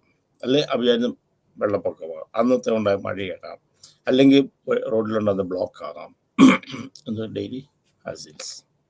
ദെൻ ഇന്റർപേഴ്സണൽ റിലേഷൻഷിപ്പ്, വ്യക്തിപരമായ ബന്ധങ്ങൾ, അങ്ങോട്ടും ഇങ്ങോട്ടും ഉള്ള ബന്ധങ്ങളിൽ എന്തെങ്കിലും പ്രശ്നങ്ങളുണ്ടാകുക. അല്ലെങ്കിൽ പെട്ടെന്ന് നമ്മൾ അടുത്തിരുന്ന ഒരു ഫ്രണ്ടുമായിട്ട് നമ്മൾ അകലാനായിട്ട് സാധിക്കുക. അതല്ലെങ്കിൽ നമ്മൾ വളരെ അടുത്തിരുന്നൊരു ഫ്രണ്ട് നാളെ എവിടെയെങ്കിലും യാത്ര ചെയ്യേണ്ടി വരും, ദൂരേക്ക് യാത്ര ചെയ്യേണ്ടി വരും. അല്ലെങ്കിൽ ഒരു ഓഫീസിൽ നമ്മൾ കൊളീഗ്സുമായിട്ടുള്ള, നമ്മുടെ സഹ ജോലിക്കാരുമായിട്ടുണ്ടാകുന്ന നമ്മുടെ ബന്ധങ്ങളിൽ അല്ലെങ്കിൽ എന്തെങ്കിലും പ്രശ്നങ്ങളിലോ ഉണ്ടായാൽ നമുക്ക് സ്ട്രെസ് ഉണ്ടാകാം. ദെൻ സോഷ്യൽ കണ്ടീഷൻ, സാമുദായികമായി എന്തെങ്കിലും മാറ്റം വരിക. ഇത്രയും കാരണങ്ങളാണ് സാധാരണഗതിയിൽ ഇതല്ലാതെ ഉണ്ടാകാം. Frustration, pressure, life events, daily hassles, interpersonal relationship, result of social condition. ഇതുകൂടാതെ വേറെ ചില കാര്യങ്ങളുടെ സ്ട്രെസ് ഉണ്ടാകും. ആദ്യത്തെ കോൺഫ്ലിക്ട്സ് ആണ്. കോൺഫ്ലിക്ട്സ് എന്ന് പറയുന്നത് difference of opinion leads to conflict. 2 പേര് തമ്മിലുള്ള ആശയപരമായ പൊരുത്തക്കേട്, അല്ലെങ്കിൽ ഏതിനെങ്കിലും എടുക്കുന്ന തീരുമാനങ്ങളിലുള്ള കാര്യങ്ങൾ, അല്ലെങ്കിൽ 2 പേരുടെ കാഴ്ചപ്പാടിലുള്ള വ്യത്യാസങ്ങൾ, ഇതാണ് കോൺഫ്ലിക്ട്സ് എന്ന് പറയുന്നത്. അപ്പം 2 പേരുടെ കാഴ്ചപ്പാടിൽ ഉള്ള വ്യത്യാസം, ദാറ്റ്സ് ഡ്യൂ ടു കോൺഫ്ലിക്റ്റ്. അപ്പോൾ ഡിഫറെൻറ്റ് ടൈപ്സ് ഓഫ് കോൺഫ്ലിക്ട്സ് ഉണ്ട്. ഒന്ന്, ഇത് ഞാൻ എടുത്തു തരാൻ പറയും, ഇൻഡിവിജ്വൽ കോൺഫ്ലിക്റ്റ്, വ്യക്തികൾക്ക് ഉണ്ടാകുന്ന കോൺഫ്ലിക്റ്റ്, ആശയത്തിലുള്ള പൊരുത്തക്കേടുകൾ. അത് ഇന്നർ ഉണ്ടാവും, എനിക്ക് തന്നെ ഉണ്ടാകുന്ന, എനിക്ക് തന്നെ ഒരു കാര്യത്തിനകത്ത് ചെയ്യണോ വേണ്ടയോ. അപ്പം എനിക്കൊരു കോഴ്സ് പഠിക്കാൻ കിട്ടി, തുടർന്ന് ജോലി കിട്ടി, പഠിക്കാൻ പോയി. അപ്പോൾ ഇനി പഠിക്കണ്ടയോ. അപ്പോൾ എനിക്ക് തോന്നി പഠിക്കണമെന്ന് തോന്നി.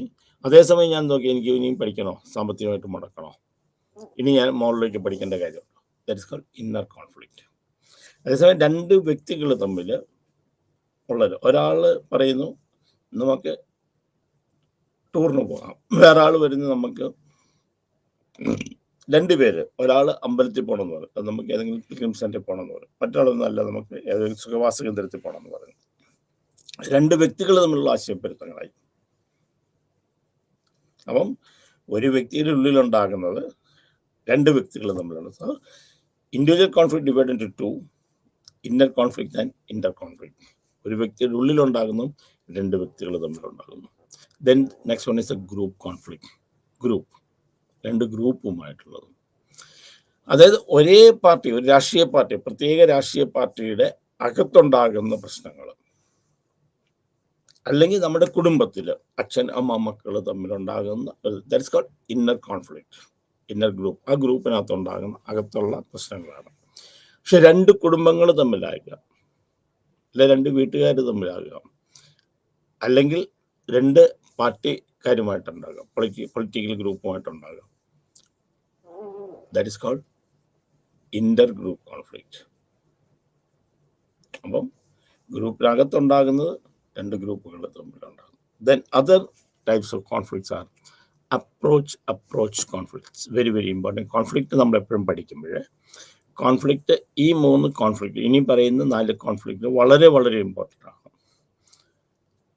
ഇനി പഠിക്കുന്ന 4 കോൺഫ്ലിക്റ്റുകൾ വളരെ important. First one is approach conflict. എടുത്താണ് ഇന്നലെ, എന്നാലും ഒന്നുകൂടെ അപ്രോച്ച് കോൺഫ്ലിക്റ്റ്. രണ്ട് കാര്യങ്ങളെ ഒരേപോലെ നമുക്ക് താല്പര്യമുള്ളതാണ്. 2 കാര്യങ്ങൾ ഒരേപോലെ നമുക്ക് താല്പര്യമുള്ളതാണ്. 2 things are positive. ബട്ട് നമുക്ക് ഒന്നേ എടുക്കാൻ പറ്റുള്ളൂ. ഏതെങ്കിലും ഒന്ന് ചൂസ് ചെയ്യാം. അതായത് നമ്മൾ ഡിന്നറിന് ഒരു ഡിന്നർ കൂപ്പൺ വെച്ചിരിക്കുന്നു, അതിൻ്റെ ഇടയ്ക്ക് ഒരു മൂവി കൂപ്പൺ വെച്ചിരിക്കുന്നു. ഏതെങ്കിലും ഒന്ന് എടുത്തോളാൻ പറയാം. നമുക്ക് ഡിന്നർ കഴിച്ചിട്ട് സിനിമയ്ക്ക് പോകാനായിട്ട് ആഗ്രഹമുണ്ട്, പക്ഷെ അത് പറ്റില്ല. ഒന്നെങ്കിൽ നിങ്ങൾക്ക് ഡിന്നർ കഴിക്കാം, അല്ലെങ്കിൽ നിങ്ങൾക്ക് സിനിമയ്ക്ക് പോകാം. 2 things are equally important for you. രണ്ടും നിങ്ങൾക്ക് ഇമ്പോർട്ടൻ്റ്, രണ്ടും നിങ്ങൾക്ക് ഇഷ്ടപ്പെട്ടു, ഒരേപോലെ ഇഷ്ടപ്പെട്ട 2 സംഗതി ഒരേപോലെ ഇഷ്ടപ്പെട്ടു. ഒന്ന്, നല്ലൊരു സിനിമ കാണുന്നു, നമുക്ക് കിട്ടിയൊരു അവസരമാണ്. നല്ല തിയേറ്ററിൽ നല്ലൊരു സിനിമ കളിക്കുന്നു, അത് കാണാൻ ഒരു കൂപ്പൺ. അതേപോലെ തന്നെ നല്ലൊരു ഹോട്ടലിൽ ഡിന്നർ കഴിക്കാൻ ഒരു കൂപ്പൺ. രണ്ടും വെച്ചിട്ട് ഏതെങ്കിലും ഒന്ന് എടുത്തോളുക. സംശയം അത് വേണം ഇത് വേണം. So 2 things are equally important. You are supposed to select only one. 2 ഒരുപോലുള്ളതാണ്, പക്ഷെ നിങ്ങൾക്ക് ഏതെങ്കിലും ഒന്നേ സെലക്ട് ചെയ്യാൻ സാധിക്കുള്ളൂ. That's called approach conflict. Then is approach avoidance. ഇന്നലെ എടുത്തപ്പോഴത്തേക്ക് ഇത് ഞാൻ പറഞ്ഞിരുന്നു, പക്ഷേ വ്യത്യാസം ഉണ്ടായിരുന്നു, എഴുതി കണക്ക് വ്യത്യാസം. Approach avoidance conflict. ഒരു സംഗതി ചെയ്യുന്നത് നമുക്കിഷ്ടമാണ്, പക്ഷെ അതിൻ്റെ റിസൾട്ട് എന്ന് പറയുന്നത്, അല്ല അതുകൊണ്ടുണ്ടാകുന്ന പരിണത ഫലം നെഗറ്റീവാണ്. അത് സിനിമ കാണാൻ നമുക്ക് ഭയങ്കര ആഗ്രഹമാണ്, പക്ഷെ സിനിമാക്കോട്ടെ കയറുമ്പോൾ ഡോർ അടയ്ക്കും, പക്ഷെ ഡോർ അടച്ചിരിക്കുന്നത് നമുക്ക് ബുദ്ധിമുട്ടാണ്. That is called approach avoidance conflict. നമുക്ക് പ്ലെയിനിൽ കയറാൻ ഭയങ്കര ആഗ്രഹമാണ്, പക്ഷേ പ്ലെയിൻ മുകളിലോട്ട് പോകുക, അഗ്രോഫോബിയ. നമ്മൾ ഉയരുന്നതിനെ കുറിച്ച് നമുക്ക് ചിന്തിക്കാൻ പറ്റില്ല. That is called approach avoidance conflict. Next one is avoidance conflict. Avoidance. 2 കാര്യം നമുക്ക് ഇഷ്ടമല്ല, പക്ഷെ ഏതെങ്കിലും ഒന്ന് ചെയ്തേ പറ്റുള്ളൂ. 2 കാര്യങ്ങളും നമുക്ക് ചെയ്യാൻ താല്പര്യമില്ല. ഒന്നെങ്കിൽ നൈറ്റ് ഡ്യൂട്ടി എടുക്കുക, അല്ല നാളെ രാവിലെ നമ്മൾ പരീക്ഷ എഴുതുക. ഇന്ന് നിങ്ങൾ പറയുന്നത് നൈറ്റ് ഡ്യൂട്ടി ഉണ്ട്, ഇന്ന് നൈറ്റ് ഡ്യൂട്ടിക്ക് പോയിക്കോളൂ. നൈറ്റ് ഡ്യൂട്ടിക്ക് പോകാൻ ഇഷ്ടമില്ലാത്ത ആൾക്കാർക്ക് നാളെ രാവിലെ വേണ്ട, ഞാൻ ഒരു പരീക്ഷയുണ്ട്, ഒരു ഇൻ്റർണൽ എക്സാമിനേഷൻ ഉണ്ട്, അത് നിങ്ങൾക്ക് എഴുതാം. പക്ഷെ നിങ്ങൾക്ക് പരീക്ഷ എഴുതാൻ കഴിയില്ല, നൈറ്റ് ഡ്യൂട്ടി എടുക്കാൻ കഴിയില്ല. So both things are negative, but you are suppose to select only one. എന്തെങ്കിലും എടുത്തേ പറ്റുള്ളൂ. That's called avoidance conflict. So approach conflict, approach avoidance conflict, avoidance conflict, multiple approach avoidance conflict. ഇതെല്ലാം കൂടെ ഒരുമിച്ച് വരിക, ഒരു സാഹചര്യം പല രീതിയിലുള്ള പ്രതികരണം ഉണ്ടാക്കുക. That is called multiple approach avoidance conflict. ഈ അപ്രോച്ച് കോൺഫ്ലിക്റ്റിനെ എളുപ്പം പറയാനായിട്ട് നമ്മൾ പറയുന്നത് 2 കാര്യങ്ങളും പോസിറ്റീവാണ്, ഏതെങ്കിലും ഒന്ന് എടുത്തേ പറ്റുള്ളൂ. നമ്മളൊരു ഉത്തരത്തിൽ ഇരിക്കുന്നത് എടുക്കാൻ വേണം, കക്ഷത്തിയിരിക്കുന്ന പോവുകയും ചെയ്യരുത്. 2 നമുക്ക് ഉത്തരത്തിരിക്കുന്ന നമുക്ക് വേണം, മുകളിലിരിക്കുന്ന നമുക്ക് വേണം, പക്ഷെ കക്ഷത്തിരിക്കുന്ന നമുക്ക് പോവുകയും ചെയ്യരുത്. So both similar equally important. Then approach avoidance conflict നമുക്ക് ഇഷ്ടമാണ്, പക്ഷെ അതിൻ്റെ റിയാക്ഷൻ, കാരണം കഴിച്ചിട്ട് ഇറക്കാനും വയ്യ, മതിരിച്ചിട്ട് തുപ്പാനും വയ്യ. ഇറക്കിയാൽ കഴിക്കും, പക്ഷെ തുപ്പിയാൽ നമ്മുടെ മധുരം നഷ്ടപ്പെടും. ദെൻ അവോയ്ഡൻസ് കാണും, ചെകുത്താനും കടലിനും ഇടയ്ക്ക്. 2 നമുക്ക് പറ്റുകയില്ല, ഒന്ന് ചെകുത്താനും ഒന്ന് കടല നമുക്ക് പറ്റില്ല, പക്ഷെ ഏതെങ്കിലും ഒന്ന് എടുത്തേ പറ്റുള്ളൂ. Then this A multiple approach avoidance conflict. എങ്ങനെ നമുക്ക് അളക്കാം സ്ട്രെസ് ഉണ്ടായിരിക്കണം? ഫിസിയോളജിക്കൽ മെഷേഴ്സ് വളരെ കോമൺ ആയിട്ട് നമ്മൾ ഉപയോഗിക്കുന്ന it's physiological measures. B P അളക്കുക, ഹാർട്ട് റേറ്റ് നമ്മൾ അളക്കുക, പിന്നെ സ്കിന്നിൻ്റെ സെൻസേഴ്സ്, എങ്ങനെ സ്കിന്ന് റിയാക്ട് ചെയ്യുന്നു, reaction of your sense organs, mainly skin reflections, physiological measurement. Then psychology, there are a lot of psychological tests are there. Psychological tests. സ്ട്രെസ്സിനെ കുറിച്ച് പഠിക്കാനായിട്ട് that's called psychological test. Then check list, കുറേ കാര്യങ്ങൾ നമ്മൾ എഴുതുക. അതിനകത്ത് ഏതൊക്കെയാണ് നമുക്ക് പ്രശ്നങ്ങൾ ഉണ്ടാക്കുന്നത് നമ്മൾ നോക്കുക, ഏതൊക്കെയാണ് നമുക്ക് സ്ട്രെസ്ഫുൾ സിറ്റുവേഷൻസ് ഉണ്ടാക്കുക, ഏതൊക്കെയാണ് ഉണ്ടാക്കുന്നത് നമ്മൾ മനസ്സിലാക്കുക. എന്നിട്ട് അത് കൂടുതലാണോ കുറവാണോ നമ്മൾ നോക്കുക. That is called check list. Then interview. ഒരു സാഹചര്യങ്ങളുണ്ടാകുമ്പോൾ ആളുമായിട്ട് നമുക്ക് ഇരുത്തി സംസാരിച്ച് സ്ട്രെസ്സാണോ അല്ലയോ എന്നറിയുക. അപ്പോൾ പലപ്പോഴും ഇതിൻ്റേതായ പ്രശ്നങ്ങളുണ്ട്. കാരണം ഫിസിയോളജിക്കൽ മെഷേഴ്സ് വരുമ്പോൾ സ്ട്രെസ് മാത്രമായിരിക്കണമെന്നില്ല വേറെ ഫിസിയോളജിക്കൽ ചേഞ്ചസ് ഉണ്ടാക്കിയിരിക്കുന്നത്. വേറെ പല കാര്യങ്ങളും ചിലപ്പോൾ ഫിസിയോളജിക്കൽ ചേഞ്ചസ് ഉണ്ടാക്കിയിരിക്കാം. അപ്പം അതിന് നെഗറ്റീവ്സ് ഉണ്ട്. സൈക്കോളജിക്കൽ ടെസ്റ്റിന് ഇത് തന്നെ ചില സമയത്ത് ചില സാഹചര്യങ്ങളിൽ ചിലത് കാര്യങ്ങൾ വ്യക്തമായിട്ട് വർക്ക് ചെയ്യണമെന്നില്ല.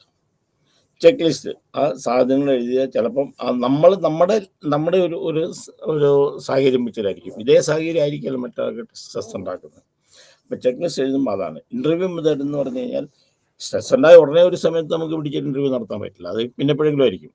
സ്ട്രെസ് ഉണ്ടായ ഒരാൾ സ്ട്രെസ്സാണ് തന്നെക്കുറിച്ച് ഇൻ്റർവ്യൂ നടത്തിക്കോട്ടെ, കാരണം എന്താണെന്ന് വെച്ച് കഴിഞ്ഞാൽ പലപ്പോഴും നമുക്ക് കിട്ടില്ല. അപ്പം ഈ എല്ലാ മെത്തേഡ്സിനും അതിൻ്റെ മെറിറ്റ്സും ഡിമെറിറ്റ്സും ഉണ്ട്. എപ്പോഴും നമ്മൾ ഏത് മെഷർമെൻറ്റ്സും അല്ല എങ്ങനെ ആക്കാന്ന് വയ്ക്കും, ഇതിൻ്റെ മെറിറ്റ്സും ഡിമെറിറ്റ്സും കൂടെ നമ്മൾ എഴുതണം. ദെൻ ഏതൊക്കെയാണ് അതായത് സ്ട്രെസ് ഉണ്ടാകാൻ സാഹചര്യങ്ങളുള്ള കാര്യങ്ങളാക്കുക എങ്ങനെയൊക്കെയാണ് ഉള്ളത്. Number 1 is the personality. There are 2 types of personality, type A and type B. അപ്പം യുങ്ങിൻ്റെ ക്ലാസിഫിക്കേഷൻ നമ്മൾ ആലോചിക്കണം. യുങ് divide the personality into 2, introverts and extroverts. യുങ് പേഴ്സണാലിറ്റി ഡിവൈഡ് ചെയ്തിരിക്കുന്നത് 2 കാറ്റഗറിയാണ്. ഒന്ന് A introverts and extroverts, A and B. അപ്പം introverts എന്ന് പറയുന്നത് they are living their own world, അവരുടെ സാഹചര്യത്തിൽ. എക്സ്ട്രോവേർട്സ് ഗോ ഗെറ്റേഴ്സ് ആണ്, ഒപ്റ്റിമിസം ഉള്ള ആൾക്കാരാണ്, ഭയങ്കര ബഹളം ഉണ്ടാക്കി പോകുന്നത്, ബാക്കിയുള്ള കാര്യങ്ങളിൽ ഇടപെടുന്നത്, ചാടിക്കയറി ചെയ്യുന്നത്. That is called extroverts. Introverts they are living their own world, ആലോചിച്ചുകൊണ്ട് അവരുടെ ലോകത്ത് തന്നെ ജീവിക്കുക. അവർ പറയുന്നതാണ് ശരി. They are not living in a realistic world. So that is called type A and type B. Type A personality അവരുടെ status ഇൻസെക്യൂരിറ്റിയാണ്. ഇൻട്രോവേർട്സ് പോലെ തന്നെ, ഞാനിങ്ങനെയൊക്കെയായി, എൻ്റെ ജീവിതം ഇങ്ങനെയൊക്കെയായി എന്ന് പറഞ്ഞ് ചിന്തിക്കുക. അപ്പോൾ അവർക്ക് ചെറിയ ചെറിയ കാര്യങ്ങളിൽ പോലും പെട്ടെന്ന് സ്ട്രെസ് ഉണ്ടാകും. ഒരു സെൽഫ് കോൺഫിഡൻസ് ഇല്ല, സെൽഫ് അവെയർനെസ് ഇല്ല. നമ്മളെക്കുറിച്ച് നമുക്കറിയില്ലാത്തതാണ്. നമ്മുടെ കഴിവുകളെ കുറിച്ച് അറിയരുത്. ഞാനൊന്നിനും കൊള്ളില്ല, എനിക്കൊന്നും ചെയ്യാൻ പറ്റുകയില്ല, മറ്റുള്ളവർക്കെല്ലാം ചെയ്യാൻ പറ്റുന്നു, ഞാനത് ചെയ്താൽ ശരിയാകില്ല എന്നൊക്കെ വിചാരിച്ച് ജീവിക്കുന്നതാണ് സ്റ്റാറ്റസ് ഇൻസെക്യൂരിറ്റി എന്ന് പറയുന്നത്. അവർ തന്നെ അടുത്തത് അർജൻസി ഓഫ് ടൈം. അവരിങ്ങനെ ചെയ്യണം, ഉടനെ ചെയ്യണം, എപ്പോൾ ചെയ്തില്ല ശരിയാകില്ല, ഉടനെ എപ്പോൾ ചെയ്തു തരും. കാരണം ഇവർ റെസ്റ്റ്ലെസ് ആണ്. കാരണം ഒന്നിനും അവർക്കൊരു സമാധാനം ഉണ്ടാവില്ല. This is called type of personality. Then hyper അഗ്രസീവ്നെസ്സും, ഇങ്ങനെ ഇടിച്ചിട്ട് ഭയങ്കര ഇപ്പോൾ പിരിപിരിപ്പില്ല, എന്തെങ്കിലും ചെയ്യണം, മറ്റുള്ളവർ ചെയ്തത് കിട്ടണം, ചെയ്തില്ല ശരിയായത്, ദേ ആർ ആങ്സൈറ്റി പ്രോൺ. അങ്ങനെയുള്ള ആൾക്കാരാണ് hyper aggressiveness. And free floating ഹോസ്റ്റിലിറ്റിയാണ്, എല്ലാത്തിൽ നിന്നും മാറി നിൽക്കുക, നെഗറ്റീവായിട്ട് എല്ലാത്തിനും കേൾക്കുക. പിന്നെ സെൽഫ് ഡിസ്കഷൻ, എൻ്റെ ജീവിതം നശിച്ചുപോയി, ഞാനൊന്നും ശരിയാകില്ല. അപ്പോൾ ഇങ്ങനെയുള്ള ആൾക്കാർക്ക് പെട്ടെന്ന് നമ്മൾ സ്ട്രെസ് ഉണ്ടാകുന്നതാണ്. അപ്പോൾ ആദ്യത്തെ ടൈപ്പ് എ പേഴ്സണാലിറ്റി, അവരുടെ സ്വഭാവം status insecurity, urgency of time, hyper aggressiveness, free floating hostility, right towards self destruction. ഇതാണ് ടൈപ്പ് എ പേഴ്സണാലിറ്റി എന്ന് പറയുന്നത്. Then hostility. Hostility means hostility ഇങ്ങനെയുള്ള ആൾക്ക് ഭയങ്കര ഇതാണ്, ഇറിറ്റബിലിറ്റി, ഭയങ്കര ഇറിറ്റബിൾ ആണ്, ആങ്കറാണ്. അല്ലെങ്കിൽ നമുക്കൊരു കുഴപ്പമില്ല. ഇറിറ്റബിലിറ്റി ആങ്കർ വെച്ച് കഴിഞ്ഞാൽ we feel very very very normal. Hostility behaviour എന്നൊക്കെ നമ്മൾ പറയാറില്ല. എപ്പോഴും വെറുതെ ഇറിറ്റേറ്റ് ചെയ്യുക, വെറുതെ ദേഷ്യപ്പെടുക, നമുക്ക് ആരുമായിട്ട് ചേരാൻ പറ്റുകയില്ല എന്ന് പറയാം. പക്ഷെ അവർ otherwise they are very very very normal. Perfectionism, നമ്മുടെ OCD, obsessive compulsive personality disorder, എല്ലാം പെർഫെക്റ്റ് ആയിട്ട് നടക്കണം. സമയം 9 മണിക്ക് നടക്കണം. 9 മണിക്ക് എനിക്ക് ബ്രേക്ക്ഫാസ്റ്റ്, 9:05 എനിക്ക് ബ്രസ്റ്റ്, 8:55 പ്രശ്നമാണ്. പെർഫെക്ഷനിസം. എല്ലാം അടുക്കി വെക്കുക. ഒരു സാധനം അടുക്കി വെച്ചിട്ട് മാറ്റാൻ പറ്റില്ല. കുളിക്കുന്നത് ഇത്ര മണിക്ക് കുളിക്കണം. അവരുടെ സ്ഥലത്ത് പോകണമെന്ന് പറഞ്ഞു കഴിഞ്ഞാൽ 8 മണിക്ക് ഇറങ്ങണം. അവർ 8 മണിയെന്ന് പറഞ്ഞു കഴിഞ്ഞാൽ പ്രശ്നം. നമ്മളെങ്ങാനും ലേറ്റ് ആയി കഴിഞ്ഞ് കഴിഞ്ഞാൽ അവർക്ക് ബുദ്ധിമുട്ടായി. പേടി, പെർഫെക്ഷൻ, പേടി, രോഗം വരുമോ എന്നുള്ള പേടി, ഇടയ്ക്കിടയ്ക്ക് കൈ പോയി കാല് പോയി കഴുകുക. That is called perfectionism. Procrastination അടുത്തതാണ്. പ്രൊക്കാസിനേഷൻ എന്ന് പറഞ്ഞാൽ മാറ്റി വെക്കുക. എന്ത് ചെയ്യാം? നാളത്തേക്ക് ചെയ്യാം. ഏതായാലും ഇപ്പോൾ 10 മണിയായില്ല, ഒന്ന് കിടന്നിട്ട് നാളെ 10:30 എഴുന്നേറ്റ് പഠിക്കാം. അല്ലെങ്കിൽ നാളെ ഒരു കാര്യം ചെയ്യട്ടെ, നാളെ നേരം വിളിക്കുന്നിടം വരെ. പരീക്ഷ അനൗൺസ് ചെയ്തു, ജൂണിൽ പരീക്ഷയാണ്, ജൂൺ 30 പരീക്ഷയാണ്. ഇതൊന്നും വേണ്ട. നമ്മൾ പഠിക്കുന്ന കുട്ടികളെ തന്നെ ആലോചിച്ചാൽ മതി. ആദ്യം നമ്മളെല്ലാം തരുമ്പോഴേ, നമ്മൾ ഇഗ്നോയിൽ പഠിക്കുന്ന കുട്ടികളുടെ കാര്യം പറയുന്നത്, നമുക്ക് എല്ലാ സമയത്തും ഒരു ടൈം ടേബിൾ തന്നിട്ടുണ്ട്. നിങ്ങൾ അസൈൻമെൻറ്റ് വെക്കേണ്ട സമയം ജൂൺ 30. ജൂൺ 15 ആകുമ്പോൾ ആദ്യത്തെ ചോദ്യം വരും, നീട്ടിവെക്കാൻ വല്ല സാഹചര്യമുണ്ടോ? എന്നുവെച്ചാൽ ജൂൺ 15 ജൂലൈയിലേക്കാകുമോ? പിന്നെ അതിനെക്കുറിച്ചാണ് ചോദ്യം. ഈ സമയത്ത് ഇത് എഴുതി തീരാനുള്ളതേ ഉള്ളൂ. ഈ ചോദിക്കുന്ന 15 ദിവസങ്ങൾ കൊണ്ട് എഴുതി തീരാനുള്ള അസൈൻമെൻറ്റ് നമ്മൾ വെച്ചിട്ടുള്ളൂ, യൂണിവേഴ്സിറ്റി വെച്ചിട്ടുള്ളൂ. ഈ 15 ദിവസവും ജൂൺ 29 രാത്രിയിൽ പോയി ചോദിക്കും, മാറ്റി വെക്കുമോ? പിന്നെ എഴുതില്ലെങ്കിൽ ഉടൻ തന്നെ ടെൻഷനായി, ഇനി എന്ത് ചെയ്യും? എന്നിട്ട് രാത്രി കുത്തിയിരുന്ന് എന്തെങ്കിലും വലിച്ചു വാരി കൊണ്ടുവെക്കും. പ്രൊക്കാസ്റ്റിനേഷൻ. വീട്ടിൽ വെച്ചുകൊണ്ടിരിക്കുകയാണ്. ഇന്ന് ചെയ്യേണ്ടത് നാളെ ചെയ്യും. ചെയ്യാമെന്ന് വിചാരിക്കും. ചെയ്യുമെന്ന് നമുക്ക് പറയല്ല, ചെയ്യാമെന്ന് വിചാരിക്കും. That leads to stress. പക്ഷെ ഒരു കാര്യമുണ്ട്, ഇത് കുറേ കഴിയുമ്പോഴത്തേക്ക് ഒരു സ്ട്രെസ് ഉണ്ടാകില്ല. ഇതൊരു ജീവിതത്തിൻ്റെ സാഹചര്യവും നമുക്ക് മനസ്സിലായി. ഇയാളോട് പറഞ്ഞാൽ കിട്ടുകയില്ല എന്നുള്ളത് മനസ്സിലായി. അതുപോലെ തന്നെ അടുത്ത ആൾക്കുണ്ട്, ജൂൺ 30 എന്ന് പറഞ്ഞാൽ 25 വെക്കണം, അല്ലെങ്കിൽ ജൂൺ 1 വെക്കണമെന്ന് നോക്കിയാൽ ദാറ്റ് ഇസ് ദ പെർഫെക്ഷനിസം. അപ്പം പെർഫെക്ഷനിസം പ്രൊക്കാസ്റ്റിനേഷനും രണ്ടും സ്ട്രെസ് ഉണ്ടാക്കുന്നതാണ്. Learned helplessness or learned pessimism. അയ്യോ, എന്നെ ഒന്നിനും കൊള്ളൂല, എന്നെ കൊണ്ടൊന്നും ചെയ്യാൻ, എനിക്കിതൊന്നും ചെയ്യാൻ സാധിക്കുന്ന ആളെയല്ല, എല്ലാം ഇനി ഞാൻ എഴുതി വെച്ചതിരിക്കട്ടെ, എന്നാലും എനിക്ക് മാർക്കൊന്നും കിട്ടി, ഞാൻ തോറ്റു പോകും. എത്ര നന്നായിട്ട് എഴുതിയാലും എനിക്ക് മാർക്ക് കിട്ടുകയില്ല. എന്നെ കൊണ്ട് ഇതൊന്നും ചെയ്യാൻ പറ്റുകയില്ല. എനിക്ക് ജൂൺ 30 ഒന്നും ചെയ്യാൻ പറ്റുകയില്ല. ചെയ്യണമെന്ന് ആഗ്രഹമുണ്ട്, പക്ഷെ ഹെൽപ്ലെസ്, എന്നെ ആരും സഹായിക്കുന്നില്ല, എനിക്കൊന്നും ചെയ്യാൻ പറ്റുന്നില്ല, എന്നെ കൊണ്ട് കഴിവില്ലാത്തതാണ്. That is called helplessness. Learn pessimism. ഞാൻ എഴുതിയാൽ എനിക്ക് വലിയ മാർക്കൊന്നും കിട്ടില്ല, ഞാൻ എന്തിനാ എഴുതുന്നത്, ഞാൻ പഠിച്ചിട്ടും വലിയ കാര്യങ്ങളൊന്നുമില്ല. അപ്പോൾ ഈ നെഗറ്റീവ് ഉള്ള ആൾക്കാരുടെ ഒരു കുഴപ്പമാണ്, ഇവർ മറ്റുള്ളവരിലേക്ക് ഇത് വെക്കുമെന്നുള്ളത്. ഈ ലേൺഡ് ഹെൽപ്ലെസ്നെസ് വെച്ച് കഴിഞ്ഞാൽ ആ നെഗറ്റീവിസം എപ്പോഴും നമുക്ക് മറ്റുള്ളവർക്ക് കൊടുക്കാനുള്ള ഒരു സ്വഭാവം കൂടിയുണ്ട്. Then personalisation. ഇതെല്ലാം എന്നെ ബേസ് ചെയ്യും, എന്നെ സംബന്ധിച്ചാണ്, അല്ലെങ്കിൽ എനിക്കത് വേണം, അല്ലെങ്കിൽ ഇത് കുറേ സ്ഥിരമായിട്ട് ഇങ്ങനെയുള്ളതായി പോവുക. ഇതിങ്ങനെയൊക്കെയാണ്. എന്ത് സംഭവിച്ചാലും എൻ്റെ ജീവിതത്തിലെ അനുഭവങ്ങളൊക്കെ ഇങ്ങനെ തന്നെ, എല്ലാ കാലഘട്ടത്തിലും എനിക്കങ്ങനെയാണ്. അല്ലെങ്കിൽ എന്നെ സംബന്ധിച്ചിടത്തോളം എനിക്കുണ്ടാകുന്ന കാര്യങ്ങൾ. That is called personalization and permanence. ഇത് സ്ട്രെസ് കോൺട്രിബ്യൂട്ടിംഗ് ഫാക്ടേഴ്സ് വളരെ വളരെ വളരെ ഇമ്പോർട്ടൻ്റ് ആയിട്ടുള്ള സംഗതിയാണ്. എപ്പോഴും സ്ട്രെസ് എഴുതുമ്പം സ്ട്രെസ് എന്താണെന്ന് എഴുതുക, ഞാൻ stress cycle, then general adaptation syndrome, then causes of stress, അതിൻ്റെ കാരണങ്ങൾ, എങ്ങനെയുള്ള ആൾക്കാർക്കാണ് ഉണ്ടാകുന്നത്, എന്തൊക്കെയാണ് സ്ട്രെസ് ഉണ്ടാകാനുള്ള കാരണങ്ങൾ. മോഡറേറ്റേഴ്സ് ഓഫ് സ്ട്രെസ്, ഇവരെ കൺട്രോൾ ചെയ്യുന്നത്, മോഡറേറ്റ് ചെയ്യുക, അതായത് സ്ട്രെസ്സിനെ നിയന്ത്രിക്കുന്നത് LOC, line of control, line of contribution. എന്നുവെച്ചാൽ ജീവിതത്തിൽ സംഭവിക്കുന്ന കാര്യങ്ങൾ അങ്ങനെയൊക്കെ തന്നെയാണെന്ന് നമുക്കൊരു പെസിമിസ്റ്റ്, ഇതിങ്ങനെയൊക്കെ സംഭവിക്കുള്ളൂ, ഇതിങ്ങനെയൊക്കെയാണ് സംഭവിക്കുന്നത്, അവൻ നമുക്ക് കൺട്രോൾ ചെയ്യാൻ സാധിച്ചു. ജീവിതത്തിൽ ഇങ്ങനെയൊക്കെ സംഭവിക്കുന്നത് എല്ലാ സ്ഥിരമായി ഇതൊക്കെ സംഭവിക്കുന്നതല്ലേ, ഇങ്ങനെ നടന്ന് നാളെ അത് ശരിയായി വരും. അതാണ് LOC, ഹാർഡ്നെസ്. അങ്ങനെയാണ്, ഇതിങ്ങനെയൊക്കെ വരും. അപ്പം ഇതിങ്ങനെയൊക്കെ വന്നു കഴിഞ്ഞാൽ നമുക്കതിനെ എങ്ങനെയും നമുക്ക് നേരിടാം എന്നുള്ളത്. സോഷ്യൽ സപ്പോർട്ട്, സമുദായത്തിൽ നമുക്ക് കിട്ടുന്ന സപ്പോർട്ടുകൾ. എന്തെങ്കിലും പ്രശ്നം ഉണ്ടാകുമ്പോൾ നമ്മൾ അതിനെ നേരിടാൻ വേണ്ടിയിട്ട് ഉണ്ടാകുക. ഒരു സ്ട്രെസ് ഉണ്ടായി, നമ്മൾ ആൾക്കാർ വന്നു, കുഴപ്പമില്ല, നമ്മൾ കൂട്ടത്തിലുണ്ട്. അല്ലെങ്കിൽ പരീക്ഷ എഴുതാൻ ഒരു കുട്ടിക്ക് പ്രൊജക്റ്റ് ചെയ്യാണ്, ശരി, നമ്മളോട് കൂടി നമ്മൾ ചെയ്യാം. That is called social support. Optimism and pessimism. Optimism ആയിരിക്കണം, കാരണം എപ്പോഴും സംഭവിക്കുന്ന എല്ലാം നല്ല കാര്യത്തിൽ നിന്നുള്ള ഒരു ചിന്താഗതി ഉണ്ടാകും. അപ്പോൾ ഓപ്റ്റിമിസവും പെസിമിസവും ഇതിനെ മോഡറേറ്റ് ചെയ്യുന്ന കേട്ട് കൺട്രോൾ ചെയ്യുന്നു. Gender and culture.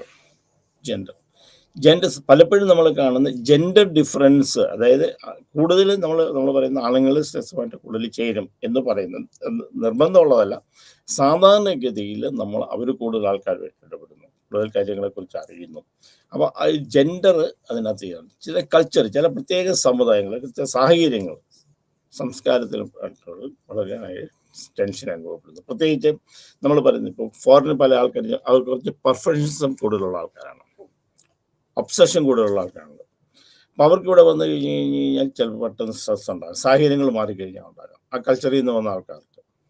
അപ്പം ജെൻഡർ, കൾച്ചർ. അപ്പോൾ first LOC, hardness, social support, optimism and pessimism, gender and culture, the effect of stress on performance and productivity.